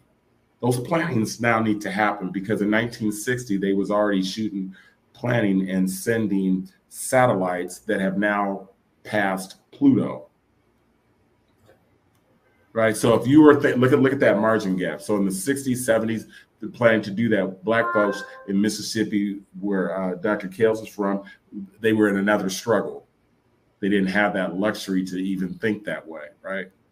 Now we're in a time singularity is real. The next 10 years is more important than the last 100. We are now at the capability of turning science fiction into science fact. So that's why I tell my son, is the Johns family going to the moon or are you going to take us to Mars? He's only 10, but I'm getting him to think futuristically now because a part of space is future literacy. And that's something that I'd want everybody, you probably heard of financial literacy. Black folks are part of the Black Business Network. They know about the financial literacy. Mental literacy is one, but I'd like to further that to say future literacy. Every day, at least 15 half hour of your day should be on your future. And in fact, you might want to go see the end and then go backwards. See the end. What do you want your end to be if it's not going into space, but see your end and then go backwards, because that'll then take you to where you want to be in life. If you don't see the end, you're clueless to your unknown. And that's a big problem with Black businesses, not being able to see what does 20 years look like. Here's how you see that. Ask when the BET award is versus when the Super Bowl 58 will be played. They'll tell you when Super Bowl will be played at 2:00 in the year 2027 at this time. But next year's BET award, they still trying to scramble on the date. You know, let's maybe delve into this a little bit more in terms of future, seeing the future and the uncertainty that looking at the future brings and our relationship with uncertainty. What is it that you see as necessary when you're being a futurist, you know, looking out at the end in mind, where you're going to be, what you want it to be? What do you see as being necessary in terms of a relationship with the concept of uncertainty and using that to inspire your work today? Absolutely. That's a very good question. So I look at future. One, we got to start with there are many futures. As much as you see the stars at night, there are that many futures. It's not what Hollywood says that makes the future. You are dialed into the future. Every human being is dialed into the future. And that future really is broken down to words like insight, foresight. Those are future words. To have foresight, vision. These are daily words. But here's one that you'll really like. Right now, we're just coming off of Hurricane Hillary on the West Coast. Right. In order to get that, we had to have this word called forecast. Forecast. What is the 7-day forecast of weather in your respective community? Look at that word. Forecasting. That's a part of your future literacy. By forecasting, I need to now be able to know, hey, here's what I want in life. I don't know how I'm going to go about getting it. Manifesting is a key tool. These are these things that we have innately in us. As a child, when a child's hungry, what does it do? Screams, cries. That's letting it know, hey, there's something that needs to happen. I need to be fed. I need something. There's a call to action there. So for us to charter the uncertainty right now in this data-driven world, we look at the assets that we have, the factoids that we have, the data that we have to charter the unknown. And a good example of that has been COVID. COVID was this unknown. So what did we do during COVID? We made the pivot. You remember that word? Everybody, that's when that word became really popular. Had to make a pivot into the unknown. Yeah, there's I did a talk recently on the power of the phrases what if and why not as a part of dealing with that uncertainty piece. And you talked a little bit earlier about spending, I don't remember if it was 5% or 10% of your time thinking about the future. So talk about some ways, practical ways that the folks who are listening to you today can put that into place, you know, put it into practice. You know, what are some things that they can do each day that helps build their future vision or their, you know, comfort with uncertainty? Yes, that's a very good question. And the first thing that I would say, and probably the most powerful thing that I'm going to say, is to be the observer, to be a watcher. What's going on in today's world right now? Just yesterday down the street or while driving, you know, I noticed a robot making a delivery. The robot made a delivery right on La Brea Boulevard, and in there while I was at the stoplight, and I've seen this before, but on this particular occasion, I looked at it because it was actually in a rougher neighborhood. And I was thinking to myself, nobody's messing with that device. Even though it's in a rough neighborhood, nobody's going to touch it. Isn't that interesting? Because it's loaded with gadgets, got GPS tracking. And as soon as you touch it, it could do something, then the police come. By observing that, what other businesses could, what else is to come? Here's a robot that's doing a delivery. What is it delivering? What is it delivering? And should I also create a delivery service? I'm being observant, just watching that. I'm looking at relationships. Right now, growing up, I didn't have to be dialed into mental wellness. Right now, rappers are talking about mental wellness. Technology, where is social media taking things? We're moving fast. I just mentioned that the next 10 years is more important than the last 100. Well, if you never heard that, you at least know that life is moving fast. So you're aware that technology is happening. We went from 4G to 5G to now people are talking about artificial intelligence. What is this thing called AI? We're seeing more and more robots. We're learning about drones. We're seeing drones not just used as for fun, but drones for forest fires. Be the observer. And as you observe, you will start to spindle new ideas. And the good nesting ground for that is children's cartoons or any sci-fi movie. Talk about maybe the most unconventional decision you've made in dealing with uncertainty, that at the time you made it, you know, maybe folks were looking at you like, what are you thinking about? What are you doing? That it turned out to be a game changer. Probably, I'd say most recently this new mixtape project. So I'm dealing with, smart cities, space technology, autonomous vehicles, consumer electronic products. But where everything started with me initially was from the music game.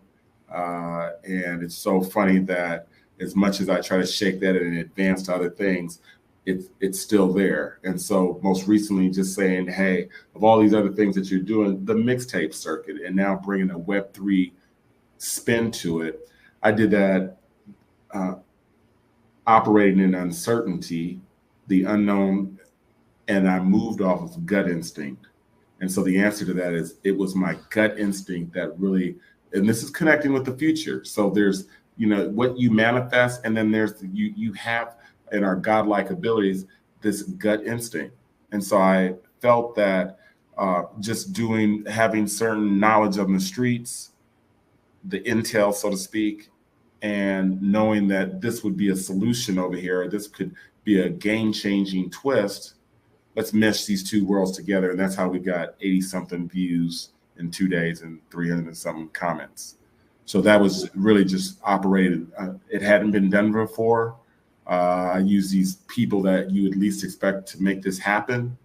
Cover model that has nothing to do with music, but wants to get involved. And then an artist who is on a different stage in his career. And now,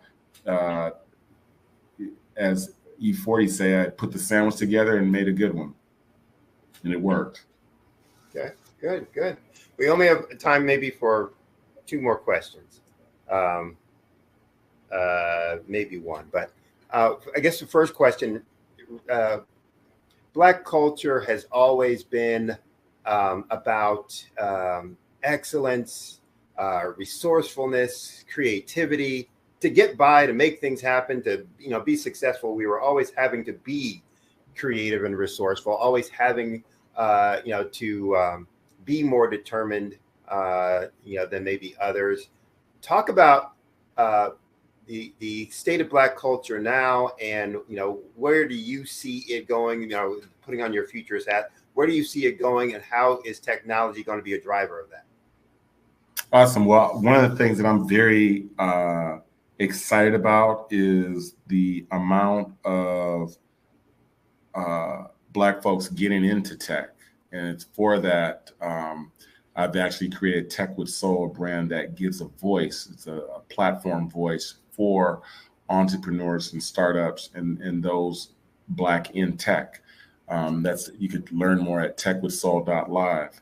But for me, yes, I'm very happy to see, and we've been at the forefront of ushering young cats into this Web3 world. That's their NFT crypto. Crypto happens to be a major area where Black folks are really getting involved in, especially those who have been unbanked, don't really trust the banks. So the unbanks have gotten involved with crypto. Crypto day traders, that's also an emerging market that has really popped off for the Black community. But I was lost in terms of looking at the state of things. I think that we have a new generation of folks that have gotten into tech, that are embracing it, that are awoken, that are realized that we have to figure this stuff out now to get ahead. So again, that 10 years, the next 10 years being more important than the last 100. I have a gang of folks from the great state of California. Shouts out to the mob there in Chicago, Atlanta, Houston, Texas, New York, that are really, and Miami, that are really embracing this and really trailblazing. So I'm excited to see what the future holds. There's a lot of startups, entrepreneurs that realize that they have value and are not taking any shorts. By that is to say that we're not going to get pimped like the record game did. Now the tech game, people understand that I am of value. It's all about equity. And so I think I'm very pleased to see how many brothers and sisters are realizing that they are of value to the ecosystem and cut the check. All right. We probably are out of time. And I want to give you a chance to tell people the best way to reach out to you, whether it's they've got a business that they want to maybe retain you for, or just ways to collaborate, etc. What's the best way for folks to reach you? Yes, you could reach me at mikejohns.ceo. That's my personal website. There, it connects directly to my WhatsApp, so that messages go directly to the phone. Otherwise, you could also find me on LinkedIn under Mike Johns Digital Mind State. Okay. All right. Well, this has been a fascinating interview, fascinating conversation. I really appreciate your time. I'm sure the folks out there got a ton from listening to you, and I would strongly recommend folks to reach out to you and find ways to interact with you and your company, et cetera. And again, just want to thank you very much for being here for the interview today. Thank you for having me. Shouts out to the whole Black Business Network. Okay. And I know that there's a moderator on as well, so I'm going to turn it back over to them. And as Dr. Kelly is fond of saying, genius is common, and we'll see you on the other side. Yes, sir. Yeah, that was a fascinating interview. So for those who are out there, go to his website, look at some of the things that they're working on.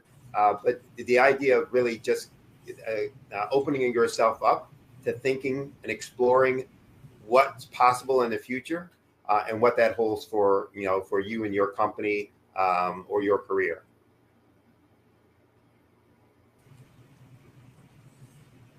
Hey, Dr. Wise. Hello. Thank you for that wonderful introduction that you and Mike did. It was awesome, the collaboration, all the wise things that he said. And he already told us where we can reach him. So thank you so much. Genius is common, and we'll see y'all on the other side. All right. Thank you. Thank you. The Black Business Expo mission is to raise funds for high school seniors going to college or K-12 entrepreneurs. The expo is a fundraiser for students who may go to www.blackbusinessexpousa.com to donate to the scholarship fund, or you can use the Cash App that should be on the screen, or it's $BBXUSA. Our goal is to give laptops to up to $5,000 to 10 students. Students may also register online at www.blackbusinessexpousa.com. Every dollar counts. So we want to remember to donate to the scholarship fund. We also want to thank our Black Business Expo USA sponsor for August 2023. NC 100, Moody Capital Partners, Suede Soul, Lotus Rouche Coaching and Training, Carolina, Virginia Minority Suppliers Development Council, Step Management, BHS Associates, Margie McLean Foundation, Inc., Genius is Common, Earth Essentials, Melanie Shinani Global, Executive Women Success Institute, The Quality Coaching Company, Superwoman Business Services, Creative Force Studio, Lee Entertainment, Artistry App Design, All New Beginning LLC, and Black Business Expo USA.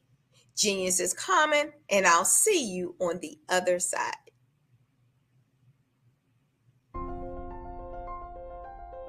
What if you could build your own city? A place where every child can find nurturing people to help them achieve their full potential. A place where every adult can access job training support, where health education is abundant, where social justice ruled the land. A place without limitations. Welcome.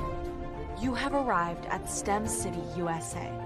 It is what every city should be.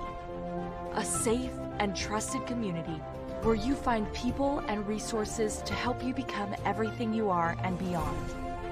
STEM City is unlike anything you have ever experienced. It is a digital twin of the world around you, only better. STEM City is about energy and soul renewal. It is more than a digital world.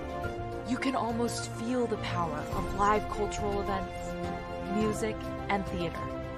STEM City promises a better future for children with caring mentors and hands-on activities with dedicated tutors to support our youth. STEM City is your passport to a healthy lifestyle with weekly events addressing our community's many issues. STEM City is your financial well-being with helpful information on wealth management, career advancement, job training, and so much more. STEM City is the community you deserve. It is the city where your dreams can come true. STEM City USA, a place in the sky that is accessible to all who reach for the stars.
Dr. Eric Kelly III and a host of phenomenal speakers from all around the globe for this 7-day virtual event that you don't want to miss. The mission of the Black Business Expo is to raise scholarship money from kids all the way from high school all the way from college. The Black Business Olympics is one of the largest Black business showcases in the world. It is an opportunity for businesses and companies to showcase their businesses globally. We are going to be giving away laptops up to $5,000 away to students. Do you support Black businesses? Listen, I support Black business because I am Black business. Black Business Expo, one of the largest business showcases in the history of Black business in the world.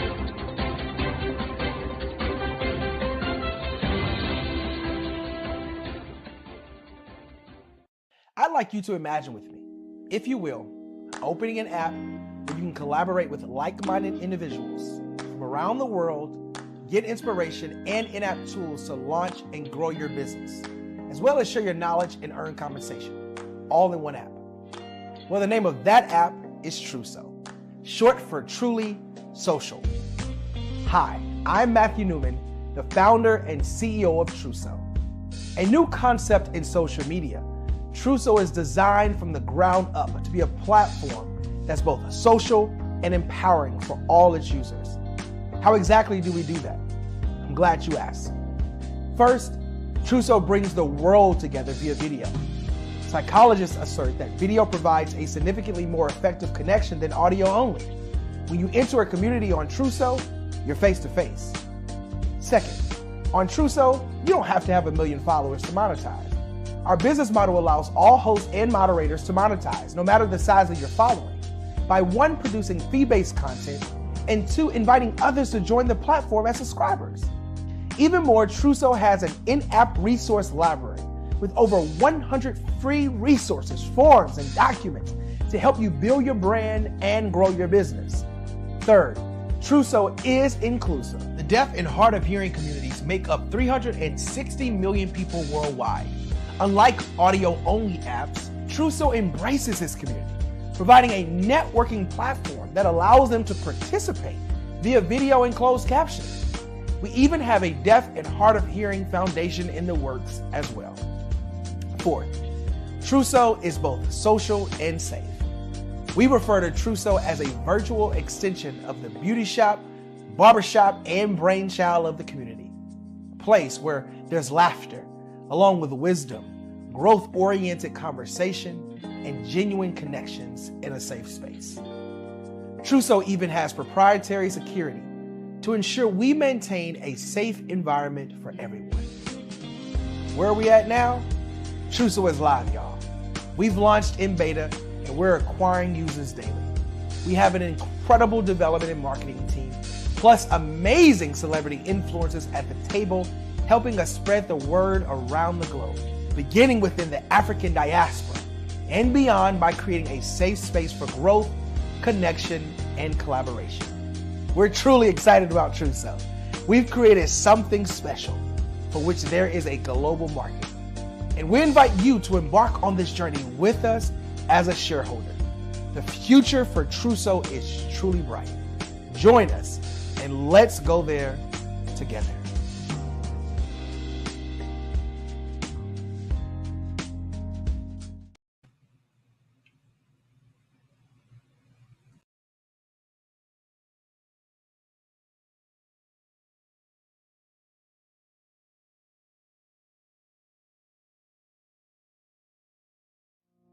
Did you know that approximately 333.34 million businesses exist today, according to a report from 2021? And you may be one of those businesses, or maybe you're not in the business market yet, but you're aspiring to be a business owner. Well, guess what? You're in the right place at the right time. Because let's face it, everything is about timing and opportunity. Hi, my name is Dr. Lotus Richey, and I'm the CEO and founder of the Lotus Richey Coaching and Consulting LLC, along with the Lotus Richey Ignite Show. 15 minutes of success with Dr. Lotus Richey, as well as books to boom your business and bring who you are. And today, I want to bring this amazing message to you about the Black Business Network and the Black Business Olympics. See, the Black Business Network and the Black Business Olympics is designed to help people just like you, that's right, that look like me, to take their business to the next level. Not just in your front yard or your backyard, but globally. The Black Business Network and Black Business Olympics is designed not to just help you survive, but to help you thrive. So join us today as we come together with businesses all around the world to support our students, our children, our young teens, our young entrepreneurs. What we do is we come together to help raise funds for students who are aspiring to be business entrepreneurs, who are aspiring and who are thriving in college. We endow them with a wonderful opportunity to gain scholarship of either a laptop or several thousands of dollars. And we invite you to help be a contributor to this amazing opportunity to help someone that looks just like you. So join us today at our website and let us connect with you and help you ignite and take flight in every area of your life on the Black Business Network and the Black Business Olympics. I'll see you on the other side.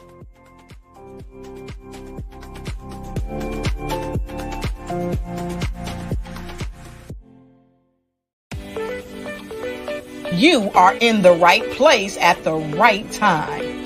The Black Business Network opens again for its Black Business Olympics, a 24/7 broadcast on business, strategies, global branding, social media marketing, finance, advertisement, and much, much more. Featuring the top, most powerful entrepreneurs and speakers and thought leaders from all around the world as they gather together for this phenomenal event. Join the Black Business Network streaming live into the metaverse. STEM City, USA, Black Multiverse, Pod TV, Roku, Hulu, iHeartRadio, Apple TV, YouTube, TikTok, Instagram, Google Podcasts, Facebook, LinkedIn, IBM TV, Spotify, and Twitch. Tune in today and be a part of this amazing movement. The Black Business Olympics welcomes you.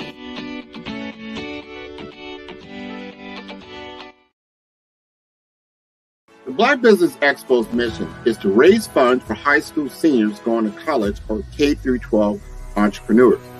This expo is a fundraiser for students.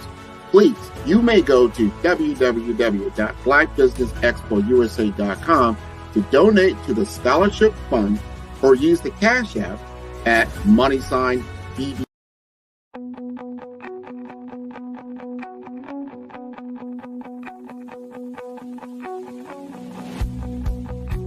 I am Black Business.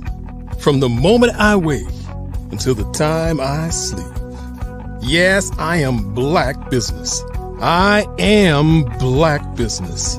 Tell me, are you Black Business? I am Black Business. Do you support Black businesses? Listen, I support Black business because I am Black Business. Black Business Expo. One of the largest business showcases in the history of Black business in the world. The world. Sign up today at www.blackbusinessexpousa.com or call 919-308-9090. I am Black Business.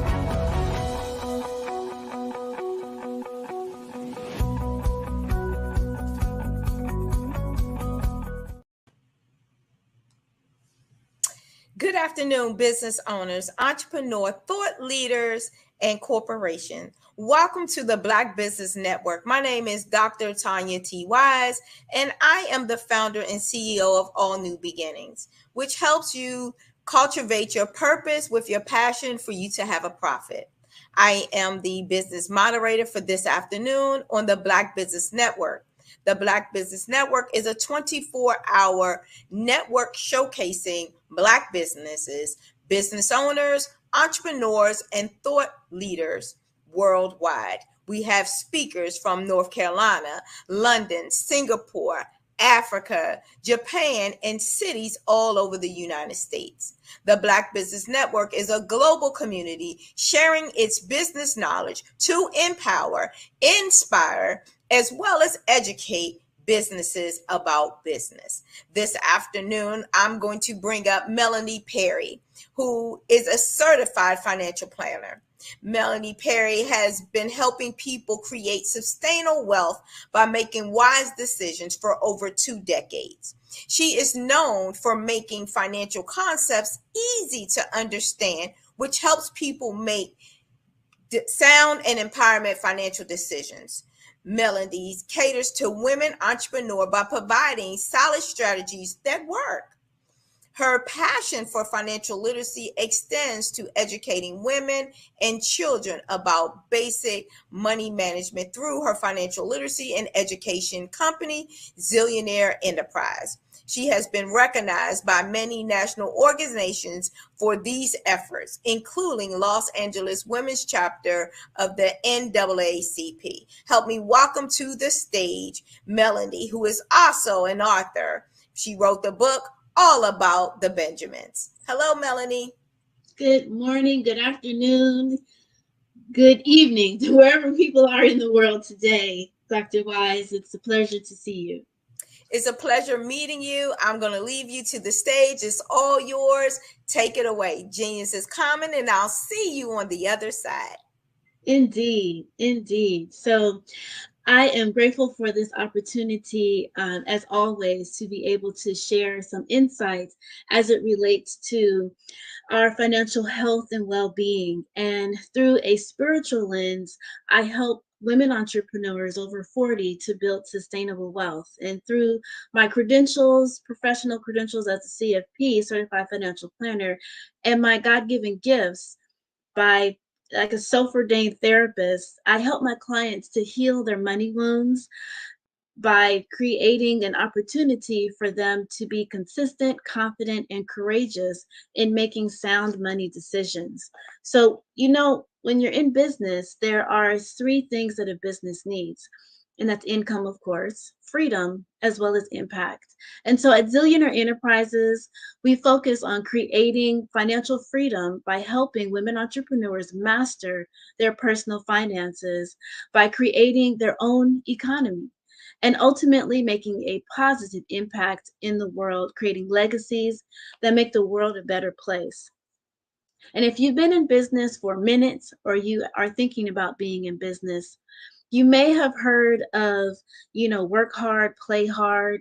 You may have been introduced to the hustle mentality, side hustles, and kind of that grind when it comes to accumulating wealth. But I'm here to share with you today that there are many definitions of wealth. And what we've been introduced to or more familiar with is more of the masculine energy.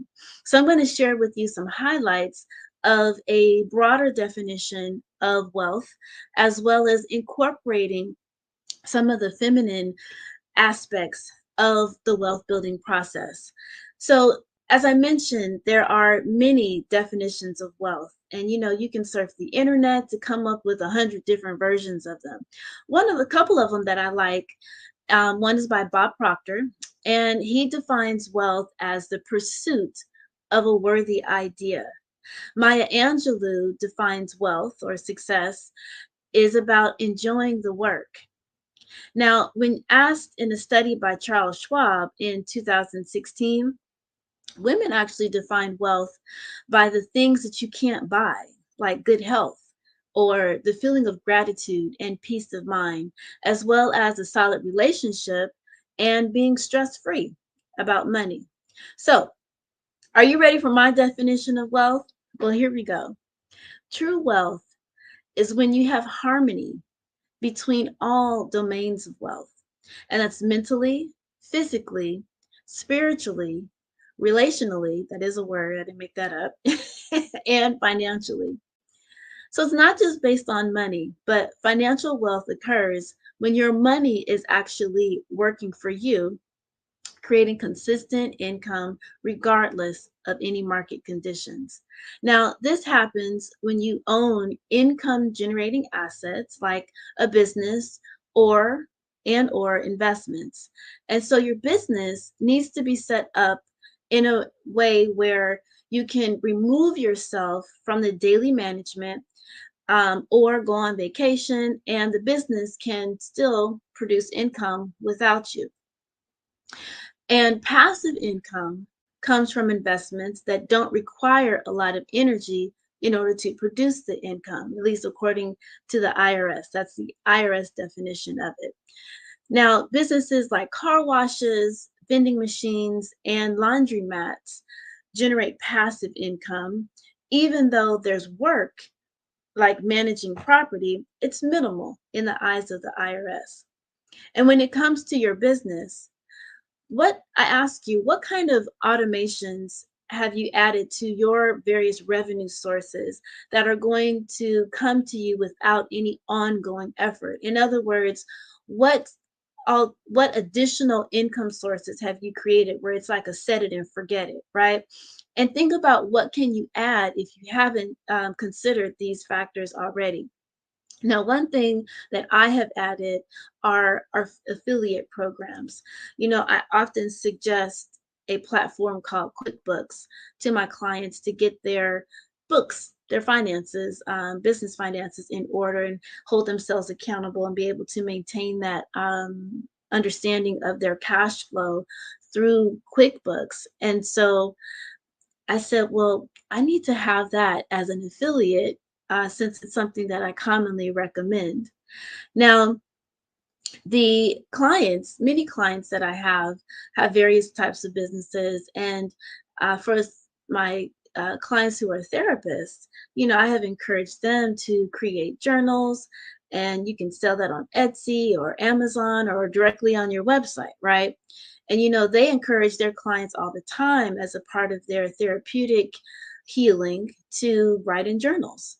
And since you're referring them to do that anyway, why not let it be your journal that they purchase and use, right? You can incorporate various affirmations, and perhaps there's particular tools and processes that you go through with many of your clients where you can incorporate that, into your journal. So whether you have a service-based business or you've got a product-based business, oftentimes service-based businesses are like, well, what kind of product, can I create? And so I just gave you an example, of a product. So, be mindful of, one, not being in a box, right? Being thinking innovatively and creatively, how you can bring additional streams of income into your cash flow, into your business, without creating an additional task or job or position, for yourself. There may be an initial onset of, focus to get the ball rolling, but as it, in order to maintain it, there's very little, effort in order to maintain that. So today, ask yourself, what passive income stream can you add to your business that will take minimal effort and maintain added value to your clients? Because remember, yes, genius is common and abundance is your birthright. We were all born wealthy. And sometimes that's something that we forget, as we're bouncing around through life. There's so many things coming at us, and we don't always keep in the forefront of our mind that we were born wealthy. So at this point, what I want you to do is to begin to embrace this zillionaire wealth mindset by creating harmony between these various domains of wealth, again, which include the mental, physical, relational, spiritual, and of course that financial piece. And so let's break down a little bit of how wealth has a tendency to show up to us from a masculine perspective. And there are a few themes that I want to break down to give us some additional insight on that. So when we commonly think of wealth, we think in building wealth and having a business, we feel that it has to be, very goal driven. You set goals, got to attain the goals, milestones, for those particular goals. There's kind of an assertiveness that has to happen. There's a lot of linear focus and very much focus on, well, what's reality, what's going on right now, what's logical in terms of the goals that you're setting for yourself. There's an element of competition, in the mix of that, and being very analytical, right? Now, I'm not suggesting that any of these things are bad, but anytime you focus too much on one energy, it leads to toxicity, which in essence is the world we're in right now. So we need to begin to weave in more, so it's happening, but we need to be aware of the feminine components of the wealth building process that's going to create harmony to the existing strong masculine presence. And so on the feminine side, being intuitive, right? Now, the value of being intuitive versus purely analytical is that you can create your business plan. You can look at the stats, the numbers, you can, go through that whole process and ignore that gut feeling, ignore that something just might not feel right about the numbers, right? So then that's where your intuitive guidance needs to take over and begin to take some of that analytical information and really get a good, you really need to kind of sit still, be still, and know that God is, and assess based upon the data that you gathered, which is important. How do you feel about this data? And do you feel that you will be going in the right, direction? I remember listening to Rachel Rogers, who is the owner of Hello 7.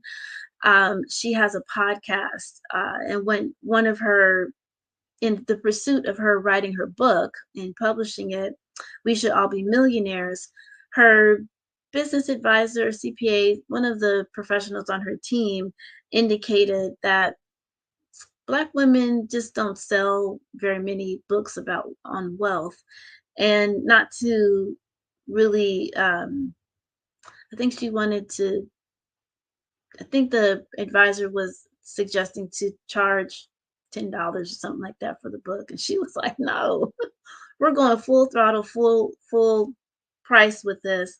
And, it's a go. And, that advisor with good intentions just didn't feel like it would be successful based upon the stats of the past, right? As if you can't create new statistics, moving forward. But that's another story. So she moved forward in publishing her book and has sold hundreds of thousands, of copies, making it a very, very grand success. So you can't always go by what's on paper, right? We are in and moving further in a space of time where we're making new milestones, and new firsts, if you will, in the area of people of color coming to the forefront, establishing businesses and enterprises, and women entering the marketplace, expanding things that they have started and scaling to higher and higher heights. And therefore, it's been thousands of years since women have been in the forefront in the area of money, business, and finance, we're coming back, to this space. We're going to be making new statistics. So you can't go by what's currently present. I shouldn't even say currently. You can't go by, the most recent history and be able to dictate, this is how you can proceed moving forward, because we're innovative, creatures, and we're making new strides and new goals. Collaborating. So collaboration is one of the key components of the wealth building process. When you collaborate, you are successful. When you overcompete, because competition is good, healthy competition is great, but when you overcompete, you stomp on the present demographics as a means to be the only one at the top. And there's actually an element of a scarcity mentality when it comes to a full throttle competitive, standpoint. It's like, you've got to win, you've got to be on top by any means necessary. And that doesn't include the true reality that we're living in an abundant universe, an abundant planet. And when we're in alignment, there is enough to go around. So there's no need to feel like if I win, you lose. And there's no need to feel that there's not enough to go around. So recognizing that you do want to rise to the occasion, to be your best. And at the same time, you can also pull someone else up as you reach higher and higher heights.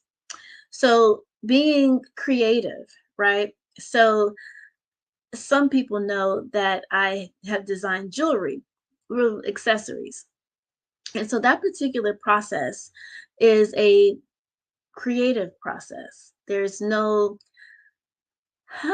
a process to how I create, but it's not linear by any stretch of the imagination.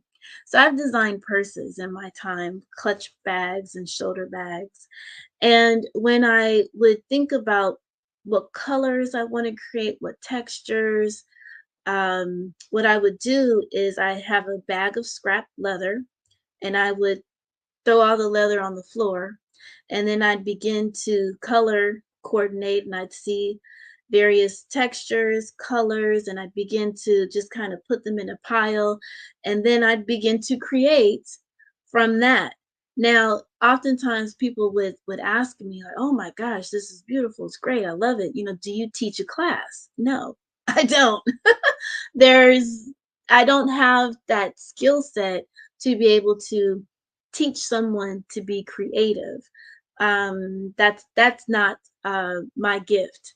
My gift comes into making financial concepts easy to understand and to embrace, so that you can apply them on a consistent and regular basis, with ease. Not helping someone create a craft of a sort. But my point in that is the creative process is something that's more free flowing, it's more whimsical, versus linear and logical. Now, there's an element of logic in that. So that's why we can't be so on one side or the other as it relates to masculine and feminine energy to build wealth. It's a blend of both of them, because in the creative process, it's a process. I started with 1, I dump it all the leather on the floor. 2, I would begin to put the colors, together. 3, I would begin to match the various shapes and begin to formulate them in the pattern of a clutch bag, or sometimes based upon the patterns, I'm like, it would be better as a shoulder bag, but I never, but I didn't start out with going to make a shoulder bag. However the pieces lay was the result of what I was going to end up making. So that's also another feminine component, which is going with the flow. Now, when you go with the flow, it allows for a little give, right? And so while there's benefit and purpose in being goal driven, my goal was to make an accessory, right?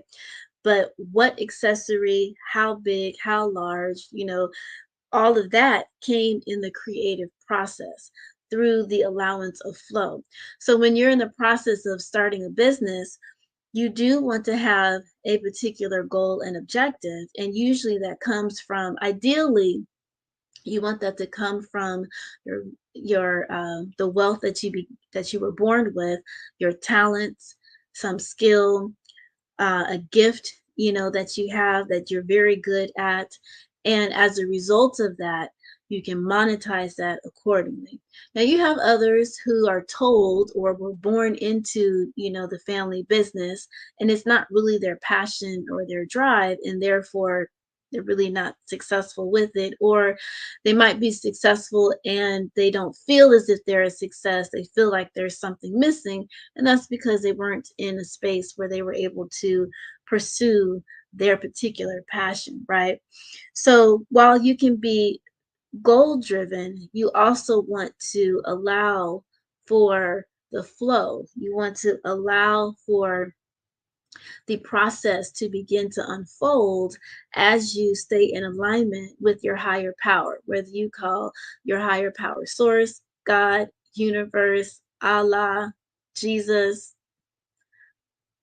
whatever you want to call the spiritual being that you are most connected to. So as hopefully you've been able to see how having this harmony between both the masculine and feminine energy allows you to be more effective in your pursuit of wealth. And so as I begin to come to a close here, I always like to wrap up with the format to begin to build sustainable wealth. So what I want you to do is I want you to think from a perspective of, okay, so let's look at this pyramid. And anytime you're building anything, you want to have a solid foundation. In the area of finance, we're going to have a solid financial foundation. And that consists of 3 buckets at least. And this can apply for your personal as well as your business. So these 3 buckets on the personal side is having a dip account, emergency account, and the wealth account. On the business side, you would have a goodness. I just lost my train of thought. On the business side, you're going to have the operational account. It was coming. The operations account, the not resource, goodness. The account that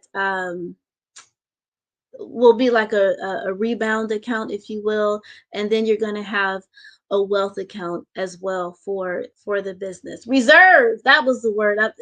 It's coming, y'all. So let me just repeat that. On the business side, you'd have a reserve account. You have your operational account, and you have your future goal, future project account. Okay.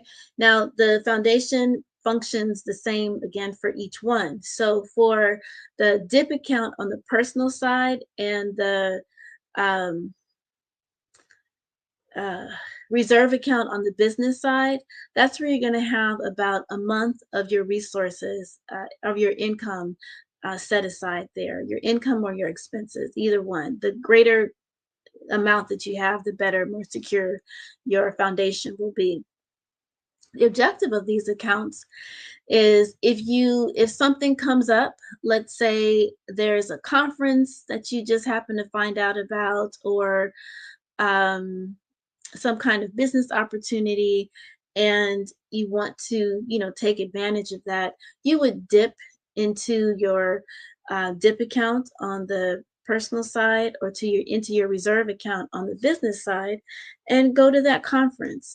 Oftentimes things come up where you're like, oh man, I didn't know about it, and it's happening next week, and you got to, make arrangements to get there, or flights or whatnot. And so you would dip into your reserve account on the business side for that. On the personal side, things pop up as well. If you're in the sandwich generation, taking care of your children, you're taking care of family, and you might need to fly out to help mom and dad, or fly out to help auntie, you would dip into your dip account for those types of things. Or you've been working around the clock, it is time for replenishment and to exercise self-care, you would dip into your dip account for that. You would pay for it on your credit card, but you would ultimately, pay for it on your credit card, but you would pay the credit card off from the dip account. Now, the emergency account and the operational account kind of work the same way as well. So on the emergency side, you have 3 to 6 months at least, 6 to 12 months at best. And then on the operational side, same thing. Have at least 3 months of your operations expenses in your operations account for the business. Now, that again is kind of acting as like an emergency, situation, where sometimes in business we have various seasons, right? And some months are very cash flow rich, some months are cash flow poor. And so we still have salaries that we need to pay, expenses that we need to pay to keep the business in a full operation. And so you would access the operational funds for those types of ebbs and flows during those seasonal times. On the personal side, if there's an emergency, like here in California, there was an earthquake yesterday, along with the hurricane and tumultuous storm. So we all have to prepare, for that. So if there's a natural disaster, if there is, the decline in cash flow from the business, then this is where you would access resources in order to cover those monthly personal expenses. Now, the wealth account for you personally and the future projects, i.e. wealth account for the business, is for future growth, right? So again, these things function the same way in that, let's say you wanted to build up an investment portfolio, buy real estate, you would want to build up the funds in this particular account in order to purchase that real estate. That's on the personal side. On the business side, the future projects could be, maybe you want to write a book, you want to start a podcast, you want to do a retreat, you want to purchase a building, you would set monies aside for that particular project in the future projects account. Now, you want to have specific accounts for each one of these objectives. So you could ultimately end up with 7 to 11 accounts between you business wise and personally, because it's beneficial to have to purposefully spend your money, and therefore to have purposeful accounts, bank accounts, savings accounts, or money market accounts, where you know, okay, I've got to my goal, I've accumulated $10,000 into my my dip account, and I've accumulated $20,000 into my reserve account in the business. So you met that goal. Now, whenever you have to access it, you know how much should be in those accounts, so that you can replenish. So your marker of when you need to really put in a pause of after you've accessed and dipped into those accounts, I encourage people to use a 50% stop loss. So let's say you accumulated $10,000 into the dip account. When it gets to 5,000, that's when you need to pump the brakes, and and that's your zero. That's your, I don't have any money. Because if you think about it, if you actually had no money, you wouldn't be spending it, right? So you want to always allow yourself to have some cushion, and to also position yourself so you have some bells to ring, that when you get to a certain floor, that you now need to pay more attention, and to pivot and to focus on bringing in more money, and not saying yes, you can help a friend out financially. That's when you have to start saying no. So this is kind of a forefront to giving you some insight on some rules of engagement you can establish for your finances, as well as beginning to create some boundaries. Because sometimes when we are in a space of abundance, we've got cash flow, we've got money, set aside. It's easy for heart-centered individuals to say, yes, I can help you. Yes, I've got some funds. Yes, I can let you borrow it. Yes, you can pay me back, right? And the next thing you know, you've depleted, your cash, your reserve. So how do you stop that? Well, you've got to create some rules of engagement. So what I've shared with you as I come to a close, that this is the first layer of establishing a solid financial foundation. Another component to this is making sure I should say the next layer to this is making sure you're now positioning yourself to make your money now start working for you. So that's when you are beginning to invest in assets beyond your business. Okay. So one prime example of that is real estate, right? Owning the building of which you facilitate your business is one example. Owning mixed use property, right? Now, as you become more and more aware of the various tax strategies, there are various types of tax planning strategies that will help you lower your tax liability by making contributions into certain assets that allow you to get a tax deduction. Okay, so these are the types of things where a financial advisor, a certified financial planner, can give you some insight and direction.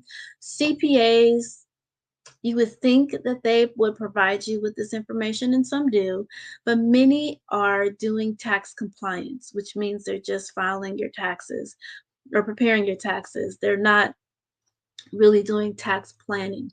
A certified financial planner is a person that is looking at your overall situation and guiding you according to the goals that you've set for yourself, and then also being in tune to your money values. Your money values are just as important as your pursuit of wealth and the goals that you're seeking to achieve. Now, at the very top of this investment pyramid, so we have the foundation with the 3 buckets. We're now purchasing income generating assets, and also assets that allow you to reduce your tax liability. The next layer is some of the fun stuff, right? So these are alternative investments that have a higher risk. Now, as you are building your wealth, you want to protect it along the way. And that's where insurances and trusts come into play. So the various types of insurances: business insurance, liability insurance, health insurance, life insurance, disability insurance, long-term care. Another layer to this protection is to have, I forgot to mention that homeowners and auto insurance. But another layer of protection is to ensure that you have the right business entity. Everybody doesn't need an LLC. Okay. It depends on what your goals are for your business to determine whether or not you need an LLC. And then even with an LLC, there's some tax strategies you want to be mindful of, because once you make that $50,000-$70,000 in revenue from your business and you own an LLC, have an LLC, you're registered as one, then there are tax strategies you want to be mindful of to be able to keep more money in your pocket. And that's where a tax planner is very beneficial. And again, that CPA may or may not be a tax planner. Oftentimes, just due to the volume of work, they're focused a lot on tax compliance, just making sure that they have prepared your tax return. Now, the other layer of protection as you are building your wealth is to have a trust, a family living trust. Now, there's tons of different kinds of trust, but like Trust 101 would be to have a family living trust where you are clear about who you want your money to go to, when you want it to go to them, and why, right? And this calls for having crucial conversations with your loved ones to determine who would be your executor, the person that's going to be managing over the trust, who are going to be the recipients of it, and what are you doing to prepare them for the generational wealth that you're setting up for them. I listen to Steve Harvey periodically, and he'll say, this is my money. You kids are going to have to figure out how to earn money yourself. And I find that to be a very valuable tool or a mindset that he's instilling in them, in that they have to understand, they have to develop and cultivate a worth ethic, and to not just be spoiled, brats, so to speak. So this isn't to say don't create generational wealth. Whatever it is you want to do is what you want to do, but to prepare them accordingly to be able to manage the wealth and to create generational wealth moving forward, or for them to be able to have that skill set and ability and knowledge to do it for themselves, right? Because you can donate your wealth to a nonprofit organization upon your transition and also instill the mindset and the structures and the skill sets for your children to create wealth themselves. There's two different kind of perspectives of how generational wealth can look, right? Probably more than just two, but we don't have to be locked into, the notion of, quote, giving our kids what we have created, because they came into this space with their own passion and goals, and they just might not want to take up the family business, right? And so they shouldn't have to feel guilted into that, right? So I hope that what I have shared with you today has been fruitful, has been insightful. And for those of you who are listening, you can definitely reach me at, my handle on Instagram, Facebook, Twitter, and now what's the new one? Thrive, or goodness. Thread, thank you. Is Zillionaire. Now, Zillionaire is spelled ZealLionAire. So that's it. ZEAL, and it's 2 L's. Sometimes people forget that. So you can find me on those channels through that handle. And I appreciate the time spent. And shall I say, genius is common. Thank you, Ms. Perry, for all that you shared with us today. You gave some wonderful nuggets. I hope people was listening, especially about the LLC and not having to have it, and when to have it and prepare, and then when to switch. And so I'm sure that there will be people contacting you for that. Me, for one, because I work with a lot of different entrepreneurs, and I feel that this is something that they need. And I've been looking for someone that I could refer some people to. So Thank you for coming on today and sharing all your knowledge and insight. Genius is common, and we'll see you on the other side. Thank you. Black Business Expo mission is to raise funds for high school seniors going to college or K through 12 entrepreneurs. This expo is a fundraiser for students who can go to www.blackbusinessexpousa.com. You also can donate to the scholarship fund. You can use Cash App, $BBXUSA. Our goal is to give away laptops up to $5,000 to 10 students, and students can also register online at www.blackbusinessexpousa.com. Every dollar counts. So we want to remind you to donate to the scholarship fund. We also would like to thank our Black Business Expo USA sponsors for August 2023. NC 100, Moody Capital Partners, Suede Soul, Lotus Rouche Coaching and Training, Carolina, Virginia Minority Supplier Development Council, Step Management, BHS and Associates, Margie McLean Foundation Incorporated, Inc., Genius is Common, Earth Essentials, Milani Shanae Global Women's Success Institute, The Quality Coaching Company, Superwoman Business Services, Creative Force Studio, Lee Entertainment, Artistry App Design, All New Beginning LLC, and Black Business Expo USA. Genius is Common, and I'll see you on the other side.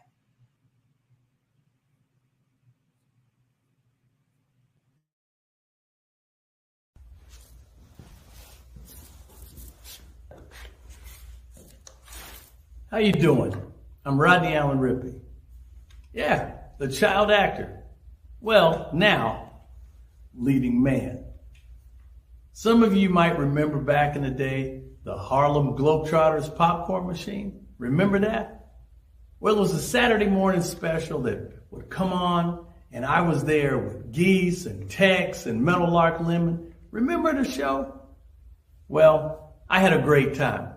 And I have to say a huge, huge thank you to all my fans out there. Thank you for all the years of support.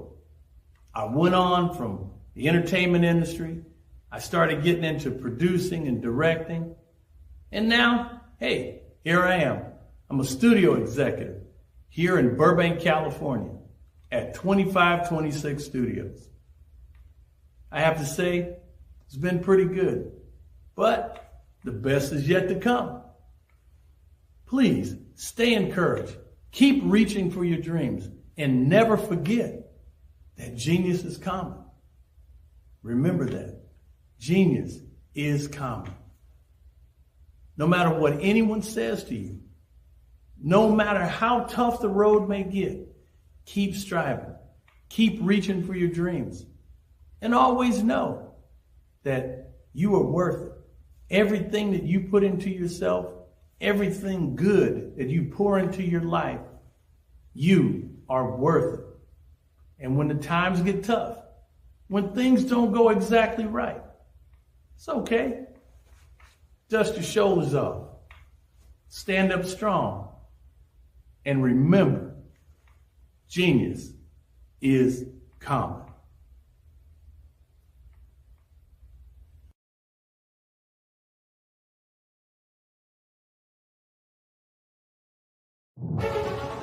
In the heart of America, there are dreams waiting to be realized. Dreams of owning a home, creating a haven for families, and building a future. Yet, there are 13 million mortgage-ready home buyers and nearly 20 million renter households who have the credit and income to qualify for a mortgage but remain left out of the home buying process. These potential home buyers are in urban and rural America, where dreams should flourish. The big banks, the giants of finance, have all exited the mortgage lending business, decreasing their lending footprints across America. They are no longer present and active in these communities. Instead of offering opportunities for home ownership, some of these banks have chosen a different path. They have decided to become mega landlords. They have chosen to invest billions of dollars in rental homes, leaving potential home buyers with fewer options and stuck in a cycle of renting without the chance to build equity and create a legacy for their families. Here is the shocking truth.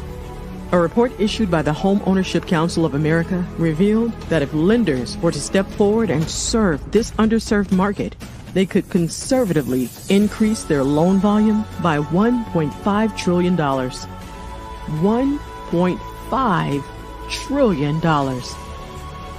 This is a $1 trillion business opportunity, ripe for the taking.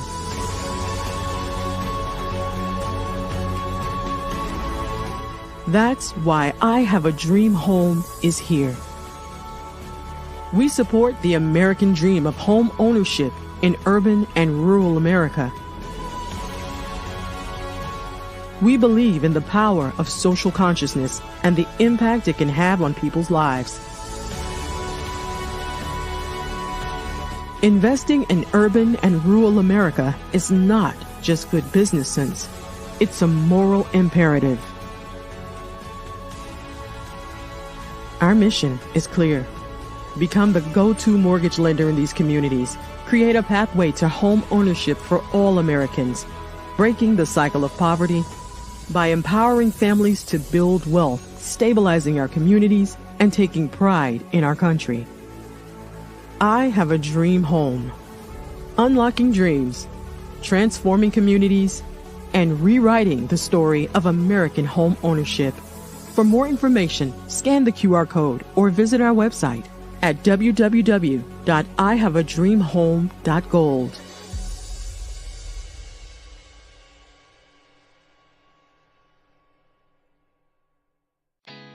Did you know women represent just 3% of Fortune 500 CEOs and less than 15% of corporate executives at top companies worldwide? Have you wondered what the secrets are to getting into the top ranks, whether in the private or public sector? Do you want to figure out how to stop being held back in your career or passed over for promotion? Then you're in the right place. Hi, I'm Dr. Madeline Ann Lewis, President and CEO of the Executive Women's Success Institute. I have decades of experience in the military, the federal government, and corporate America, and my mission is to help women succeed and tap into their full potential. I want to reach 1 million plus women around the world to become the leaders they are meant to be. So if you want to move into a management or executive level position, or maybe you are a female veteran transitioning out of the military into business entrepreneurship, then reach out to the Executive Women's Success Institute at 301-693-3284. Let us get you on the fast track to success.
Dr. Eric Kelly III, and a host of phenomenal speakers from all around the globe for this 7-day virtual event that you don't want to miss. The mission of the Black Business Expo is to raise scholarship money from kids all the way from high school all the way from college. The Black Business Olympics is one of the largest Black business showcases in the world. It is an opportunity for businesses and companies to showcase their businesses globally. We are going to be giving away laptops up to $5,000 away to students. Do you support Black businesses? Listen, I support Black business because I am Black business. Black Business Expo, one of the largest business showcases in the history of Black business in the world.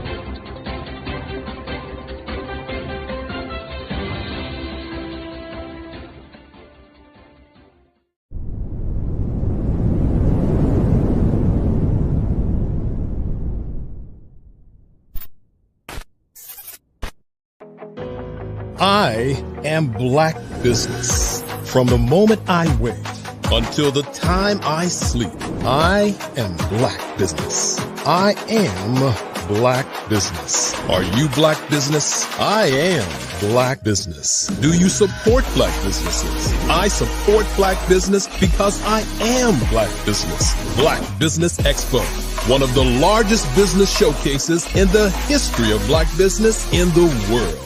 Sign up today at www.blackbusinessexpousa.com or call 919-308-9090. I am Black business. Over the past few years, we've seen the growth of existing and new initiatives focused on financial inclusion, building global networks, and reducing the wealth gap in response to the idea there's not enough seats at the table. Whether their outcomes are to increase the representation of Black executives on corporate boards, ensure an inclusive global economy, or to create new U.S. African commercial pathways, the strategies are often carried out by separate programs. The question is, should they be? With the continent of Africa being home to more than half of the world's fastest growing economies, the youngest workforce, over 400 companies generating more than $1 billion annually, 700 generating more than $500 million annually that are poised for growth, and being the destination of nearly $5 billion in venture capital in 2021. Diversifying U.S. and Africa commercial engagement by building bridges between African businesses and their U.S. diaspora should begin being seen as mutually beneficial. From helping to reduce Africa's enormous capital gap to catalyzing two-way trade opportunities, the COVID-19 global pandemic hopefully has taught us that global challenges and opportunities are more interconnected than we thought. During the pandemic, African companies like Unicorn Flutterwave, insurance provider Reliance Health, ride-hailing app Yasir, and 54Gene, the continent's first bank of DNA on people of African descent, proved that when African companies have access to networks, capital, and information, they grow big, grow fast, and create solutions that are valuable to the world. This is why Be Direct was created. We are the first U.S.-based but African-centric board preparedness and board search company designed to connect U.S. Black talent and corporations to African businesses. Unique and fundamental to Be Direct's success is our process of helping board candidates adapt their experience and networks to an African context before they're connected to high-growth companies that are looking to locally and globally scale. From our focus groups with African business execs and government leaders, we don't ignore the sentiment that business is easy, but people are hard. Having a pool of board candidates with hard-to-access networks and extensive experience across the business life cycle, including successfully raising capital, is table stakes for an initiative like this. So yes, we have that. But corporate or entrepreneurial success in the U.S. does not guarantee success in Africa. Developed alongside industry partners on the continent, our training program, Be Direct Prep, is designed to transpose their experience to create cultural comfort, understanding, and a commitment to helping businesses in Africa scale. Our board governance sessions are African, continental, and country-specific, integrated with cultural awareness and dexterity training, masterclasses led by African industry execs, and mentoring coaching from African continental-based facilitators. But even more unique to Be Direct Prep, we cap off our training program with an immersion trip to help candidates that have not been to Africa before see and feel Africa's complexity and opportunity from African soil. We all know traditional network-based board placement has historically left a lot of us out of ever really being in the paid board pipeline. Our strategy supports the work of many great organizations that are successfully filling seats at U.S. board tables by creating more tables for those that are still left on the sideline. It's time to start seeing the role and value of U.S. Black talent and businesses on the continent of Africa differently. Old perceptions and habits limit economic inclusion. Let's transition Black talent and the African businesses they will support from the periphery of the global economy to its core. Living in a global lockdown, we all know now how fast local and global economies can change and see the value of having businesses that hire, strengthen local value chains, and even grow globally. Status quo in any form holds back progress. We must democratize U.S.-Africa commercial engagement by socially and economically connecting cultures that have long been disconnected. It's time for Africa's U.S. diaspora to redefine their global value by helping African businesses scale continentally and globally.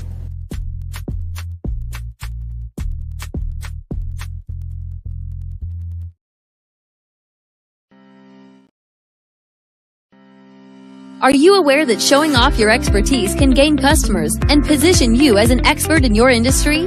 Consumers need confidence to purchase, so let us showcase your knowledge by interviewing you for a 3 to 5 minute video.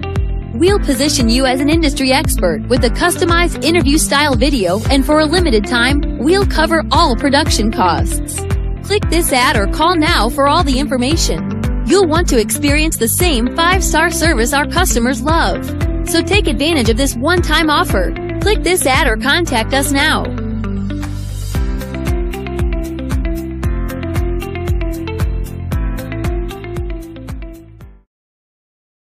I'd like you to imagine with me, if you will, opening an app where you can collaborate with like-minded individuals from around the world, get inspiration and in-app tools to launch and grow your business, as well as share your knowledge and earn compensation, all in one app. Well, the name of that app is Truso, short for Truly Social. Hi, I'm Matthew Newman, the founder and CEO of Truso. A new concept in social media, Truso is designed from the ground up to be a platform that's both social and empowering for all its users. How exactly do we do that? I'm glad you asked. First, Truso brings the world together via video. Psychologists assert that video provides a significantly more effective connection than audio only. When you enter a community on Truso, you're face-to-face. Second, on Truso, you don't have to have 1 million followers to monetize. Our business model allows all hosts and moderators to monetize, no matter the size of your following, by 1, producing fee-based content, and 2, inviting others to join the platform as subscribers. Even more, Truso has an in-app resource library with over 100 free resources, forms, and documents to help you build your brand and grow your business. Third, Truso is inclusive. The deaf and hard of hearing communities make up 360 million people worldwide. Unlike audio-only apps, Truso embraces this community, providing a networking platform that allows them to participate via video and closed captioning. We even have a deaf and hard of hearing foundation in the works as well. Fourth, Truso is both social and safe. We refer to Truso as a virtual extension of the beauty shop, barbershop, and brainchild of the community. A place where there's laughter, along with wisdom, growth-oriented conversation, and genuine connections in a safe space. Truso even has proprietary security to ensure we maintain a safe environment for everyone. Where are we at now? Truso is live, y'all. We've launched in beta and we're acquiring users daily. We have an incredible development and marketing team, plus amazing celebrity influencers at the table, helping us spread the word around the globe, beginning within the African diaspora and beyond by creating a safe space for growth, connection, and collaboration. We're truly excited about Truso. We've created something special for which there is a global market. And we invite you to embark on this journey with us as a shareholder. The future for Truso is truly bright. Join us and let's go there together.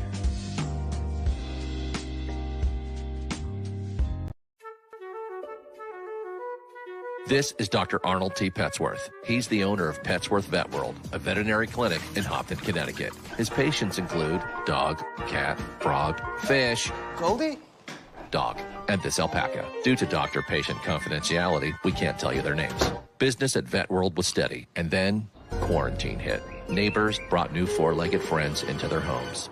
Bunnies. Bunnies everywhere. Dr. Petsworth welcomed these new patients with open arms. The only problem? There were more appointments than he could manage.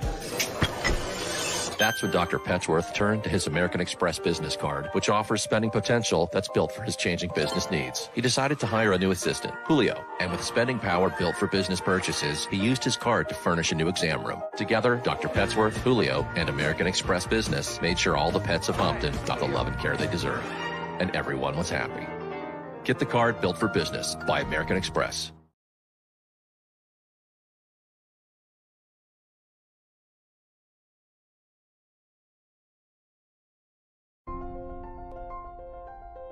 What if you could build your own city?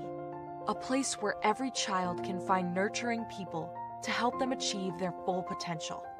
A place where every adult can access job training support. Where health education is abundant. Where social justice ruled the land. A place without limitations. Welcome.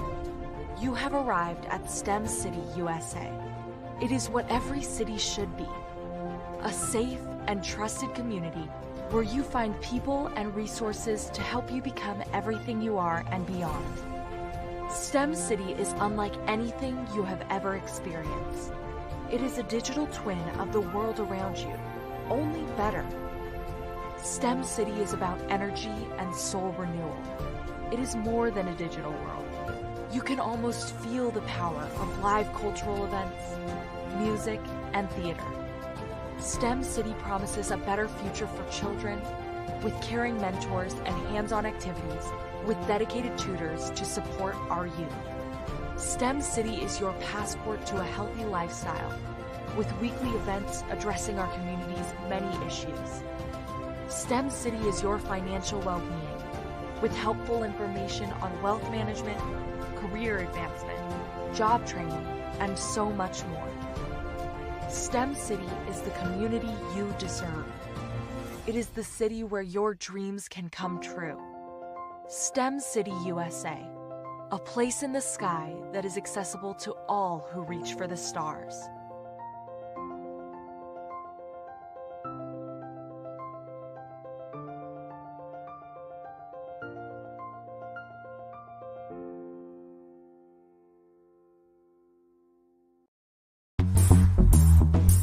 Attention all entrepreneurs and companies. Are you looking for reliable and efficient virtual assistants and back office support to help you manage your business tasks? Look no further than Superwoman Business Services. Our team of virtual assistants provides a full range of administrative support services, including operations management, social media marketing, and much more. We also offer website design services to help you create a professional online presence that reflects your unique brand. In addition to administrative support and website design, we offer business development and structuring services to help you grow your business and achieve your goals. We'll work closely with you to identify areas of improvement and develop a customized plan to help you reach your full potential. At Superwoman Business Services, we understand that running a business can be overwhelming and time-consuming. That's why we're here to help you fly high and achieve success. Our virtual assistants are highly skilled, experienced, and dedicated to providing you with the support you need to thrive. Come fly with us and take your business to new heights. Let us help you become the superhero entrepreneur you are meant to be.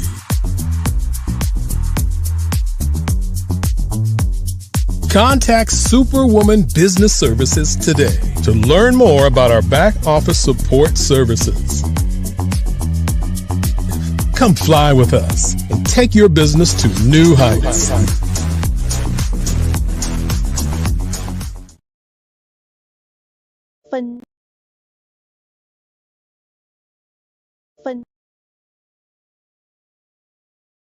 phenomenal Tanya T. Wise, who is here from the great state of Maryland. Tanya, welcome and thank you for being with us today. Can you indulge our audience a little bit and tell them just a little bit more about who you are and what it is that you do? Well, I love being able to talk to people and have a magnetic attitude, being able to just show them. So I always like to say, level up is Coach at Tanya T. Wise here. So can you tell our audience, just give them a teaser about what your presentation will be about? So my philosophy is that we should all be living our dream life. So tomorrow I'm going to talk about how you start living your dream life. What are some of the things that you thought about in your childhood that you just kind of let go and dormant? Wow. And I want to reignite that and just give you some pointers and some tips, some tools, some strategies to be able to start living your best life now. And guess what, Rhonda? And leave an inheritance for your legacy. Oh my goodness. Okay, I know that's resonating with a lot of people. I've heard that you have a dynamic coaching program. Can you tell us a little bit more about that? Absolutely. So our coaching program help people that have the lack of time, that lack strategies, and lack the confidence to go after their dream life. So we help them implement tools, we help them implement strategies, as well as give them resources so that they can live their best life now and leave that inheritance. Wow. Oh, I love that. I love the leave the inheritance part. Listen, you are dropping some major nuggets, and I know a lot of what you're saying is resonating with a lot of people, but I think we're all curious. How did you even make this transition into the speaking and coaching arena? What's the story behind this? So I started out in finance, and I realized that a lot of people don't necessarily go after their dream life because of the lack of finances or the education behind finances. But it wasn't until I lost my firstborn, my only son, that life changed for me. And where I was going after it all, living the corporate life, hit my 6-figure income and living in my dream house with my dream man, driving my dream car. I nearly lost it all when I lost my son. And so I realized it only takes one financial catastrophe that can change your entire life. That's what made me start All New Beginnings. Because no matter what's going on in life, there's a new beginning. And because of that, we develop a program called Wise Minded. My little slogan is, don't just dream it, let's live it. If they want to connect with you or work with you, what is the best ways for them to be able to do that? Well, for my social media guru, you can connect with me on every single social media platform as Tanya T. Wise.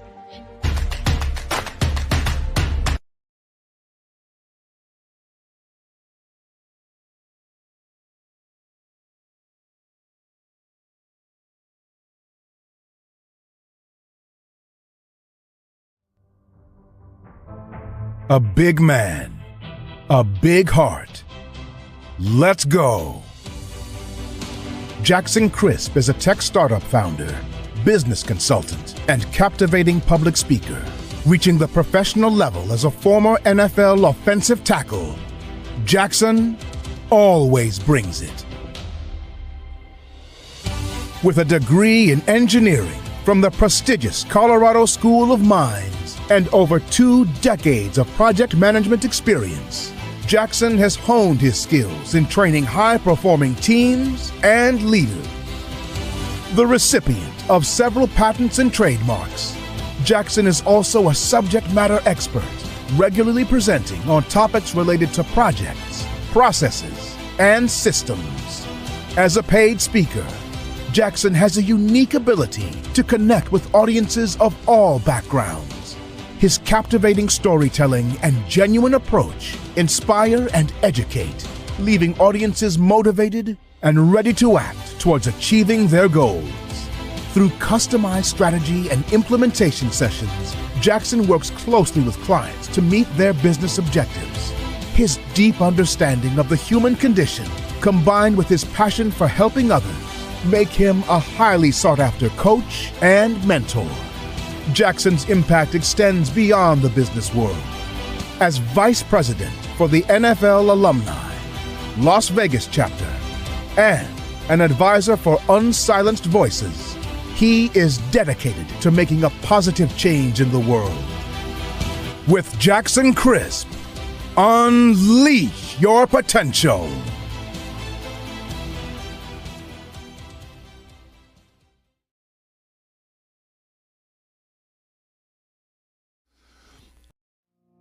Did you know that approximately 333.34 million businesses exist today, according to a report from 2021?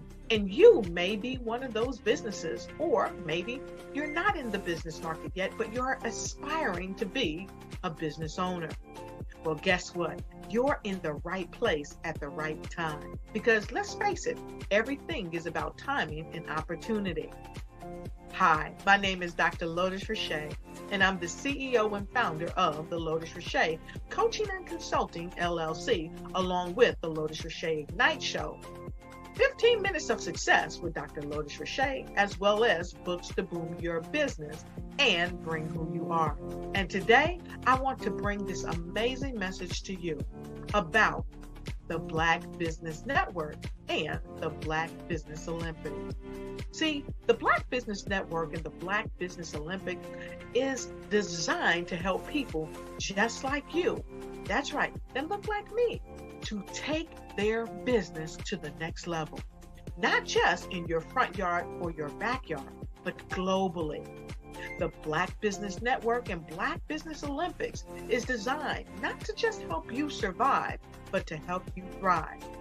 So join us today as we come together with businesses all around the world to support our students, our children, our young teens, our young entrepreneurs. What we do is we come together to help raise funds for students who are aspiring to be business entrepreneurs, who are aspiring and who are thriving in college.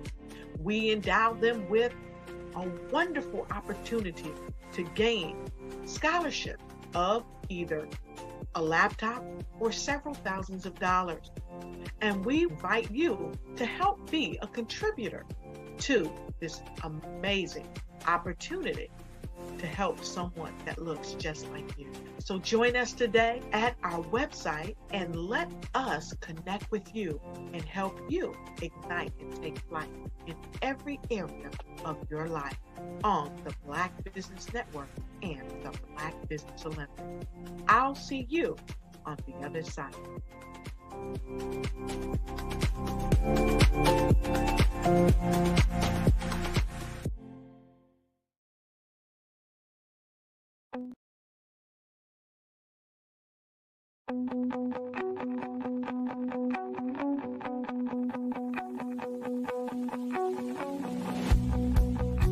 I am Black Business. From the moment I wake until the time I sleep. Yes, I am Black Business. I am Black Business. Tell me, are you Black Business? I am Black Business. Do you support Black businesses? Listen, I support Black business because I am Black Business.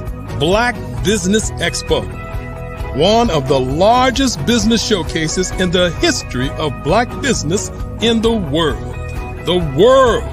Sign up today at www.blackbusinessexpousa.com or call 919-308-9090. I am Black Business.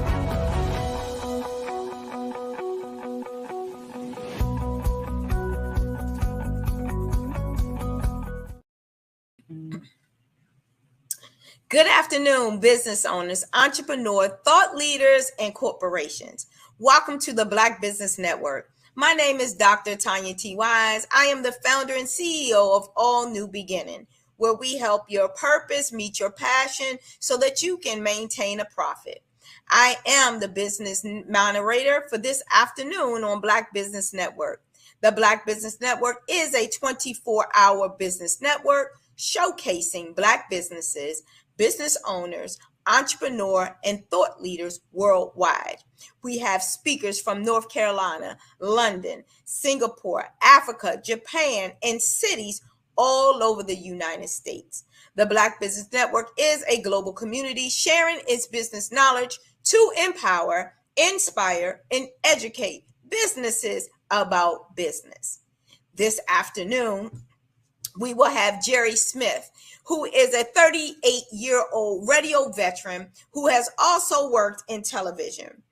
Jerry has worked in numerous music formats throughout his radio career, such as classic rock, top 40, AC, gospel, and urban, contemporary, as well as hip hop. Urban, AC, and oldies. Jerry is the recipient of many awards that includes the Drummer Award from Program Director of Year by BRE Magazine, Gospel Truth Magazine, and National Gospel Program Director of the Year from NAB, Macaron, March Cone. Awarding for Religion Station of the Year, co-winner Radio and Records, Gospel Program Director of the Year, awarding of a name just a few. So welcome to the stage, Jerry Smith. Hello, Dr. Wise. Thank you for that kind introduction. Certainly, I give honor to God for my being here and just the opportunity to share a little bit about me and my company. Thank you. Awesome. So, Jerry, tell the people a little bit about yourself. I certainly will. But before I do that, I'd like to acknowledge Dr. Eric Kelly III, who's a longtime friend, and thank him for the opportunity to share about my business and a little bit about me on the Black Business Network USA Olympics platform. So thank you, thank you, thank you, thank you. Words could never, ever express my gratitude. And Dr. Wise, before I tell you a little bit about myself, I just want to share with the viewers to please sow into these young men and women, our future business leaders, our future entrepreneurs. Please give money from the heart. Whatever you can give is fine, but I know some of you got some deep pockets, right? So we want you to dig deep in those pockets and give. And again, every single dollar matters because we're helping these young men and women with their books, with computers. I know a lot of students are on their way back to college right now. I have a niece who is on her way to A&T University. Actually, she moved in this past Saturday, so she's got that Aggie pride. My baby girl who graduated from UNCG, she's a Spartan, is still in school. She's studying to be a pediatrician, and anybody who has children know how expensive it is, but I just view it as sowing into these young men and women and their future. And I don't know about you, but I'm going to share a little bit about me. People sowed into me, and that's why I'm in front of you today. So sowing into our young men and women to help bless them with their future is so important. I believe it's $BBX USA. Is that the Cash App? Help me out. Yes. So it's $BBX USA. Okay, I got it right. All right. Got it so right. Please, but if I can get 10 of you viewing right now to just send some money to that Cash App, $BBX USA. That's the Cash App. All right. And there's other ways to give, but I just need 10 people right now to donate. All right. 10 people right now. But to tell you a little bit about myself, I'm originally from Danbury, Connecticut. I reside in Raleigh, North Carolina. Danbury, Connecticut is in the western part of the state of Connecticut, right on the New York state line, about an hour from New York City. And I was an athlete. I played basketball, played soccer. I was an amateur boxer. But the thing that I love to share about me and my humble beginnings coming, from the projects of High Ridge Gardens right on that state line was that when I was 12 years old, Dr. Wise, that's when God put radio in my heart. Wow. That's when I knew that I wanted to do radio. And people told me that I couldn't do it, wouldn't do it, didn't have any connections, didn't have the money or anything like that. But guess what? You just mentioned it. I've been doing it professionally for 39 years. Wow. Kid from the hood. And that's what God put in my heart at 12 years old. I've won numerous awards, and I give God the glory for all of those awards. I've been mentored and coached and taught by some great radio minds. When I just look back over my life, I just think about all these amazing people that sewed into me. You know, I easily could have gone in the wrong direction where a lot of my family and friends did. And I truly believe that I'm a miracle to be in front of you today, a successful businessman and entrepreneur, because I easily could have been dead, in jail, or my life not turned out very well like some of my family and friends. So I'm just excited to be here. I tell people I'm just a nobody trying to tell everybody about somebody who can save anybody. So that's my story in a nutshell. Hopefully I shared enough that you have an idea of who I am. Well, before I start getting into these questions, you know, the next offering I need to take up for church, I'm going to give you a call. I think that you have mastered that and got it down pat, okay? Well, thank you. I know we got 10 people to follow you, so we there just you go. know Please, that these laptops are going to be given. Please, give. It's in fertile soil. So, Mr. Jerry, you told us a lot about yourself. I'm going to ask some questions in a different way. The first thing is, what service do you really provide? Okay. Well, it's a plethora of things. So JAS Consulting and Entertainment is the name of my company. Little over 3 years old now. And it's mainly in the entertainment field. So one of the things under the umbrella of JAS Consulting and Entertainment is my digital streaming radio station. It's a gospel intensive radio station, 24/7 gospel hits. And that is to help small businesses to do some marketing and advertising.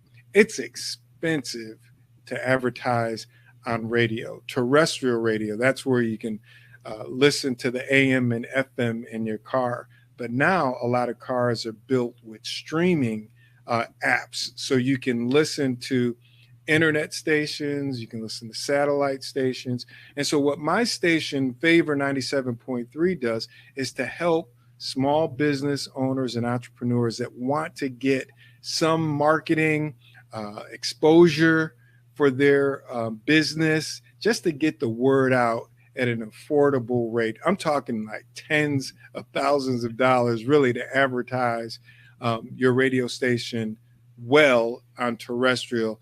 And it's just hundreds of dollars really at the bare minimum on my station, because it's more about helping people to get some exposure, get the word out, and help to build their brand. Another part of the company is something that I've been doing for like 30 plus years. And I didn't charge people, Dr. Wise, at first because it would have been a conflict, but that's consulting artists on the best practices to get radio airplay. It's more to it than just putting something on a CD and sending it to radio. Right. Radio stations are very intentional on everything they play. We make it sound like it's flying by the seat of our pants, and this is the greatest thing since sliced bread, but they're listening for specific elements of your song. One, for the audience that they are catering to. Could be adult females, 25-54. It could be the younger audience, 18 to 34. It could be males, 18-34. So there's all these different age groups that radio intentionally targets. And if the music doesn't fit who they're targeting, they're not going to play it. And a lot of people don't realize that. So I coach people I consult people on best practices to get radio airplay. For example, the quality of the song. That's the first thing that anybody who evaluates music for airplay, a program director or a music director, listens to is the quality. A lot of times when people first start out, you know, they're being budget conscious and they're doing it on the cheap. That's real. I got to keep it 100. Right. Keep it 100. Keep it 100. So they do it really cheap. Here's $250. Here's $500. Help me put a record together. And usually it sounds like a $250 production or a $500 production, where you've got other people who are investing thousands of dollars for the quality of their sound. And a program director or music director has a trained ear for that stuff. And then the vocals, it just goes on. Background singers, the BGVs, the full gamut, the production quality, the length of the song, the vocals, the background vocals. People will be surprised when I share this, that the message in your music is probably one of the last things that they really listen for, because whether it's a secular song or a faith-based song, they know that the song is going to touch somebody, whether it's a love song or a feel-good dance song or an inspirational song. It's going to touch somebody. They're more concerned with the quality of the product that they're putting on the air, because radio is to keep people listening for long periods of time. That's how you have your success. That's what the advertisers want. They want a lot of people hearing their message about their products, goods, and services. So I consult artists on that. I also help artists to get national airplay. I serve as their record representative. I like to call it an agent, where I'm speaking to radio stations on their behalf to get airplay, get a slot on their playlist. And that's really challenging, because you're competing with hundreds of, really thousands of records to get a slot on the radio. Got some good news earlier this week. What's the good news? What's the good news, Jerry? One of my clients reached Billboard's top 30. He came in this week at number 29, Mr. Marcus Jordan, his new single, Dance. He was my first number one on the Billboard Gospel National Airplay chart. Now he's got 2 back-to-back top 30 Billboard songs, and it's at number 29 this week. And we're praying that when it's all said and done and the dust settles, that it will be his second and my company's second number one song. Jerry, I needed that info in the intro. Like, I need you to redo the bio. Like, but that's the business strategist in me. Like, that we need to do a whole new intro. Now, we were supposed to lead with that, Jerry. I want to pull and blow off the dust of my spoken word and want to send it over to you, Jerry. Please do. I'm gonna have to do that. You know, yes. They told me it's not what you know, it's who you know, Jerry. And you know, now I'm your sister, because you know Dr. Kelly. So we will talk about that. Yes, yes. And Dr. Wise, that's absolutely right. It's relationships that has really blessed me, because I've only been doing that part of the business for 3 years, and I've already had 5 Billboard top 30 singles, number 1, number 5.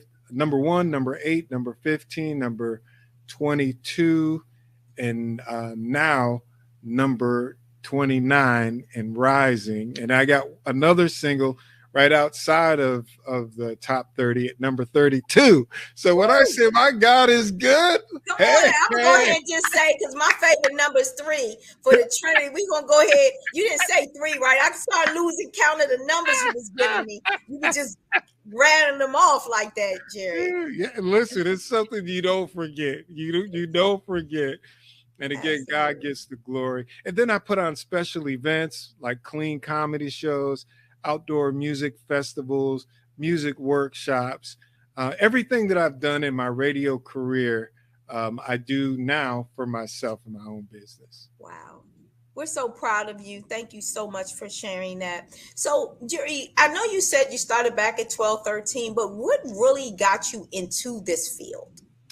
Oh, God. Well, as I mentioned, at 12 years old, that's when I knew I wanted to do radio. That was 50 years ago.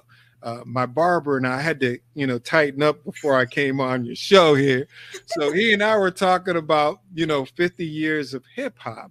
And I remember in 79 when the Rapper's Delight came out. So we're like, I remember Curtis Blow. Me too. These Are the Breaks. And that was like in 70. Bump it up, bump it up. Yeah. So I mean, I'm dating myself. I'm just a few years older than you, right? Not so okay. So we're trying to figure out where did 50 come from, because we thought it would have started in 79, but it was actually in 73. New York City. I can't think of the guy's name, gosh. But he introduced the world to the hip hop or rap, and actually it was with Jamaican music, and that kind of started, the rap trend out of, I think, South Bronx, New York. And as I was counting back, I was like 73. That's when I was 12 years. Well, I'm telling my age here, but that's when I was supposed to keep that a secret. But that's when God put it on my heart, and I could see it, just like I'm holding my phone here. I could see it, I could taste it, I could smell it. I knew I was going to do it, and people were telling me I wasn't going to do it and couldn't do it. And then 7 years later, at the age of 19, I was doing it in college on my college radio station. Now, I don't count that as my career, my 39 years. That was before I was getting paid. That was just playing. Okay. So so you was an intern. You was an intern. But I just knew I wanted to do it. And at the age of 19, WFCS, Central Connecticut State University, college radio, I was DJ Hollywood. Had never been to Hollywood in all my life. Oh my gosh. But that was just, I don't know. I wanted to be Hollywood. I think the first time I went to Hollywood was about 6 or 7 years ago. But see, you are Hollywood in the soul, not necessarily Hollywood. Right. So, would you say that 19 is when you knew you wanted to be on radio? Because I mean, sometimes we're thrown into a position, but when did you really know? Like, okay, this is my thing. At 12, honestly, I knew at 12 years old that was what I wanted to do. When I was in college at 19, and I started doing it, I was like, this is it. And at first it was a play toy. I was trying to, I knew the girls liked the DJs, and right. I was real shy, introvert. And I would go down and answer the phones, for one of the other DJs, and all the girls would call up. I want to speak to Daryl the Disco Tizer. That was his name. And I was like, wow, all these ladies want to talk to the DJ. But I started taking it serious, because at first it was like a play toy. I want to send a shout out to my boys in Vance Dorm. I want to send, and it was raggedy radio. You know what I mean? Yeah. So at that age, or at that time, I started listening to the professional DJs, and I started emulating them. And a lot of my classmates would say, man, you're sounding good on the radio. You're getting better every time we hear you. Keep up the good work. And I just knew that I was on to something. And then I got my professional start in 1984 on a radio station called WBZQ. My mother, my late mom, was a preacher. She had a little show, a preaching show for 30 minutes every Wednesday. She overheard the general manager say that he needed some part-time help. And at that time, I left college to move to North Carolina. My mom waited till I graduated high school and went on to college, and she moved my 3 brothers down. My father passed when I was young. I was 9 years old. He was 29 going on 30. So he died about a week before his 30th birthday. And my mom, single parent, raising 4 boys by herself. She felt it would be easier to raise them from where she was from, which is North Carolina. And my dad was from North Carolina. They both moved to Connecticut in their late teens, early 20s. They met up there, didn't know each other in North Carolina, fell in love, got married. But we always had North Carolina ties. And so there were some colleges looking at me for soccer. to play soccer. And so that's what got me into school. I knew my mom couldn't afford to pay for college for me. So as a young man, I tried to get a scholarship, whether it was basketball or soccer. It turned out to be soccer to take that burden off of her. But financially, she needed some help. So I left college after a few years and moved to North Carolina to help her. And she overheard the general manager of the station say he needed some part-time help. She said, my son did it, in college. And she said, playing the blues. She didn't say hip. She didn't say rap music, R&B, disco. She said playing the blues. So he said, well, send him down. I'd like to talk to him. I went down, met him, talked to him. That was in August of '84. And I've been doing it ever since. Wow, Jerry. Mr. McManus, Jim McManus, he's a blessing. He was going to fire me after 2 weeks because I was not doing it the way they trained me. He sat me down and told me basically you can do it our way or it's the highway. And I said, I'll do it your way, sir. I had no bass in my voice because I knew I was doing wrong. All the bass just went to the bottom of my feet. And so I followed his instructions. He said, we're teaching you to be a professional broadcaster. Everything that we are teaching you and telling you to do to execute this format is for our listeners and our advertisers, and we need you to execute it. And so I've never been able to break a format ever since, and they kicked me out a year and a half later. They told me I outgrew them. I was making minimum wage, $2 and change. And he said, you are going to make a lot of money. You can do a lot better than we're doing. We encourage you to leave. And I was young. I was like, are they just trying to get rid of me? Does he really see something in me? And everything that he spoke to me came to fruition, every single thing. And I look back and that's why I share with young men and women, you may not see it, but other people can see it in you. And you've got to trust and believe. Lean not into your own understanding, but trust in the Lord. Acknowledge him in all your ways. He will direct your path. And he will help you to get to whatever it is that he has destined for your life and whatever your purpose is. For sure, for sure. So, Jerry, I keep hearing you reference young men and women. Are you saying I'm too old to get in radio? Where do one start? You can start at any time. The reason I reference young men and women because it's a soft point with me because of the obstacles that I overcame because of the negative. I like to talk seeds of success, whereas there were seeds of failure sown in me as well. And I just know what I didn't always tell my story. My father was an alcoholic. There was domestic violence in my home. Uncles that were drug dealers, pimps, pushers, rapists, uncles teaching me and my cousins and family how to hustle. But I chose to go the straight and narrow. Some of my siblings and other family members decided to do the hustle route. And I see how their lives turned out. And so God said, listen, I need you to share your story because there are some young men out there and young women who I've got great things planned for their life. But just like you, they're being told they can't do this. They're being told they'll never be a doctor. They'll never be a lawyer. They'll never be a teacher, architect, a scientist, an entrepreneur. But look what I did for you. So I need you to humble yourself and to share your story. And when I talk to young men and women in particular, and I share this with them, just to see that look in their eyes. I had some kids who start crying and they hug me and they're like, you get it. You get it. I would like, for example, a young lady told me she was 12 years old. And I said, well, what do you want to be when you grow up? And she said, a lawyer.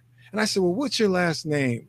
I can't remember her first name, but she said Jones. And I said, well, Attorney Jones, it is a pleasure to meet you. And I shook her hand and tears started streaming down her eyes. She gave me the biggest hug, like one of those daddy's home, daddy's home, daddy's home hugs. And she was like, you get it. You can see it too. And man, so that's why I want to encourage young men and women that whatever God put on your heart, it's already done. People may not see it because God didn't put it in their heart. God didn't give them that dream, that vision, that desire. So you can't let them discourage you.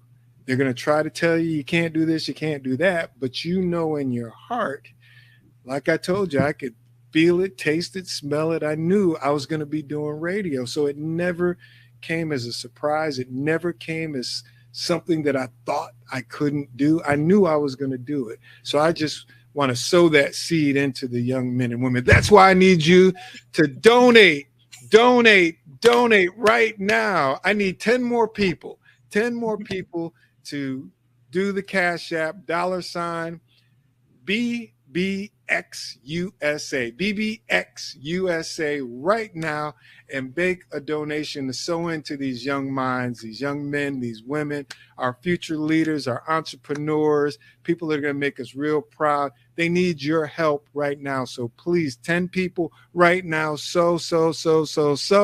You're sowing in the fertile soil. Yes. So my next question, because you talk a lot about inspiring others, so it must be someone in your life that really inspired you. Who helped you get to where you are now, Jerry? You know, when I was young, I think about the people that helped my mom, raising 4 boys, all by herself, trying to keep food on the table, a roof over our head. I can't really, there's only a few people that I can remember their last names. The Lucas family. They would give my mom money. They would give her food to help us. My mother was a very community-oriented people, and the stuff that we outgrew, she would either give to our relatives or less fortunate families. So I come from a family of giving, but also just people that blessed us while growing up. And like I said, there were some people that sowed into me. I'll never forget this young man. He was a college student. I was at a summer camp. His name was Kelly. And Kelly passed away at a young age with a bicycle accident. And at this camp, the summer camp, they would send us out to the suburbs. It was Canterbury School, which was a private school. And they would take these inner city kids for 2 weeks and send us up to this, to these suburbs with these rich folks. And Kelly would say to me, he was like, man, you could be anything you want to be. You can do anything you want to do. If you hang around bad people, bad things will happen. If you do bad things are going to happen. You're a smart guy and you can do anything that you want to do.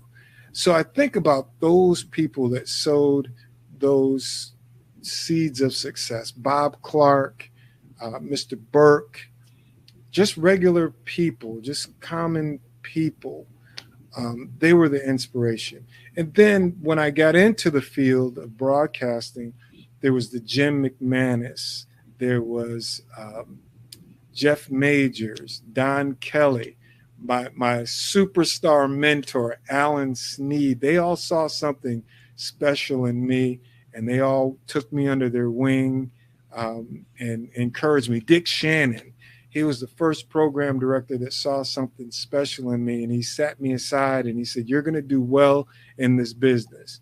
He said, when you leave, you want to leave with your integrity intact. You don't want anybody to say that they had you in their pocket. So you got to do things the right way, because your name is what you have when this is all settled and done and all over. I didn't know at the time that Dick Shannon was this amazing big time radio programmer. I just thought he was crazy. You know, I was like, what does this guy see in me? He called me in his office to give me a promotion, and And he had this conversation with me, just like Mr. McManus did at my job prior to that.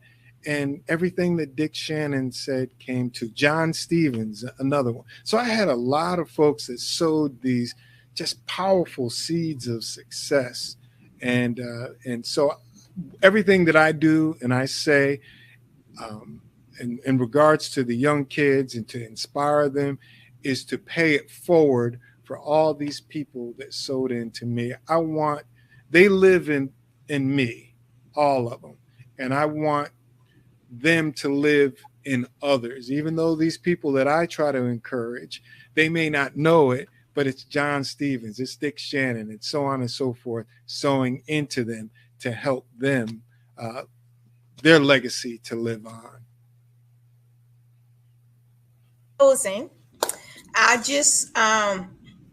wanted to ask you one more question. Hopefully we can get this question. It's got to be a short answer. Okay, I'm terrible at short stuff, but I'll keep it short and sweet. What would you say is,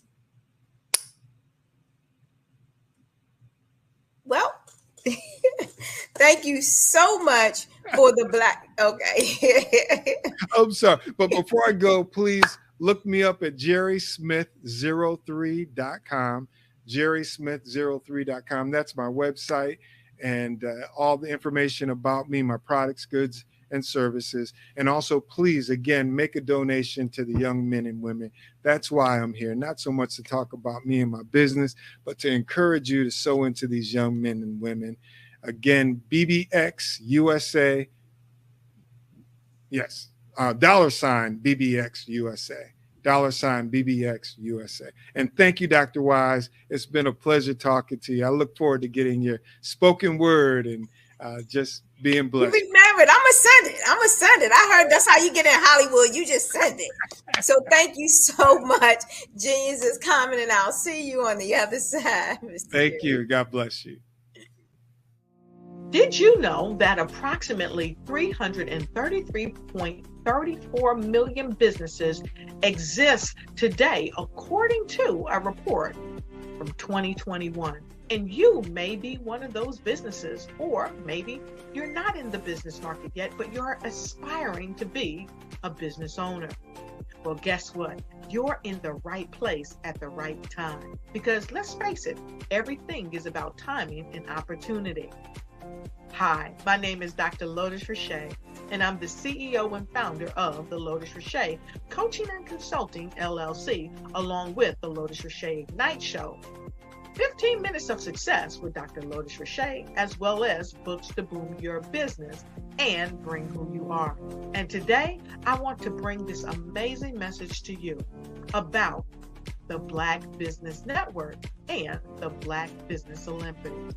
See, the Black Business Network and the Black Business Olympics is designed to help people just like you, that's right, that look like me, to take their business to the next level.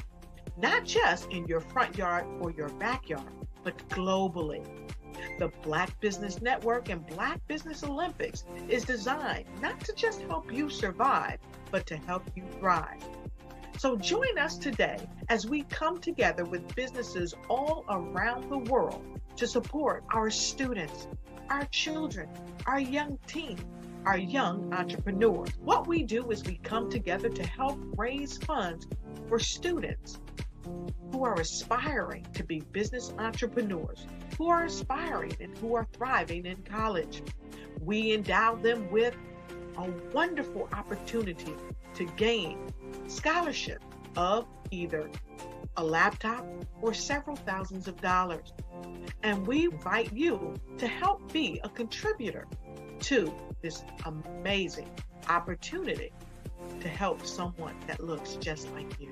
So join us today at our website and let us connect with you and help you ignite and take flight in every area of your life on the Black Business Network and the Black Business Olympics. I'll see you on the other side.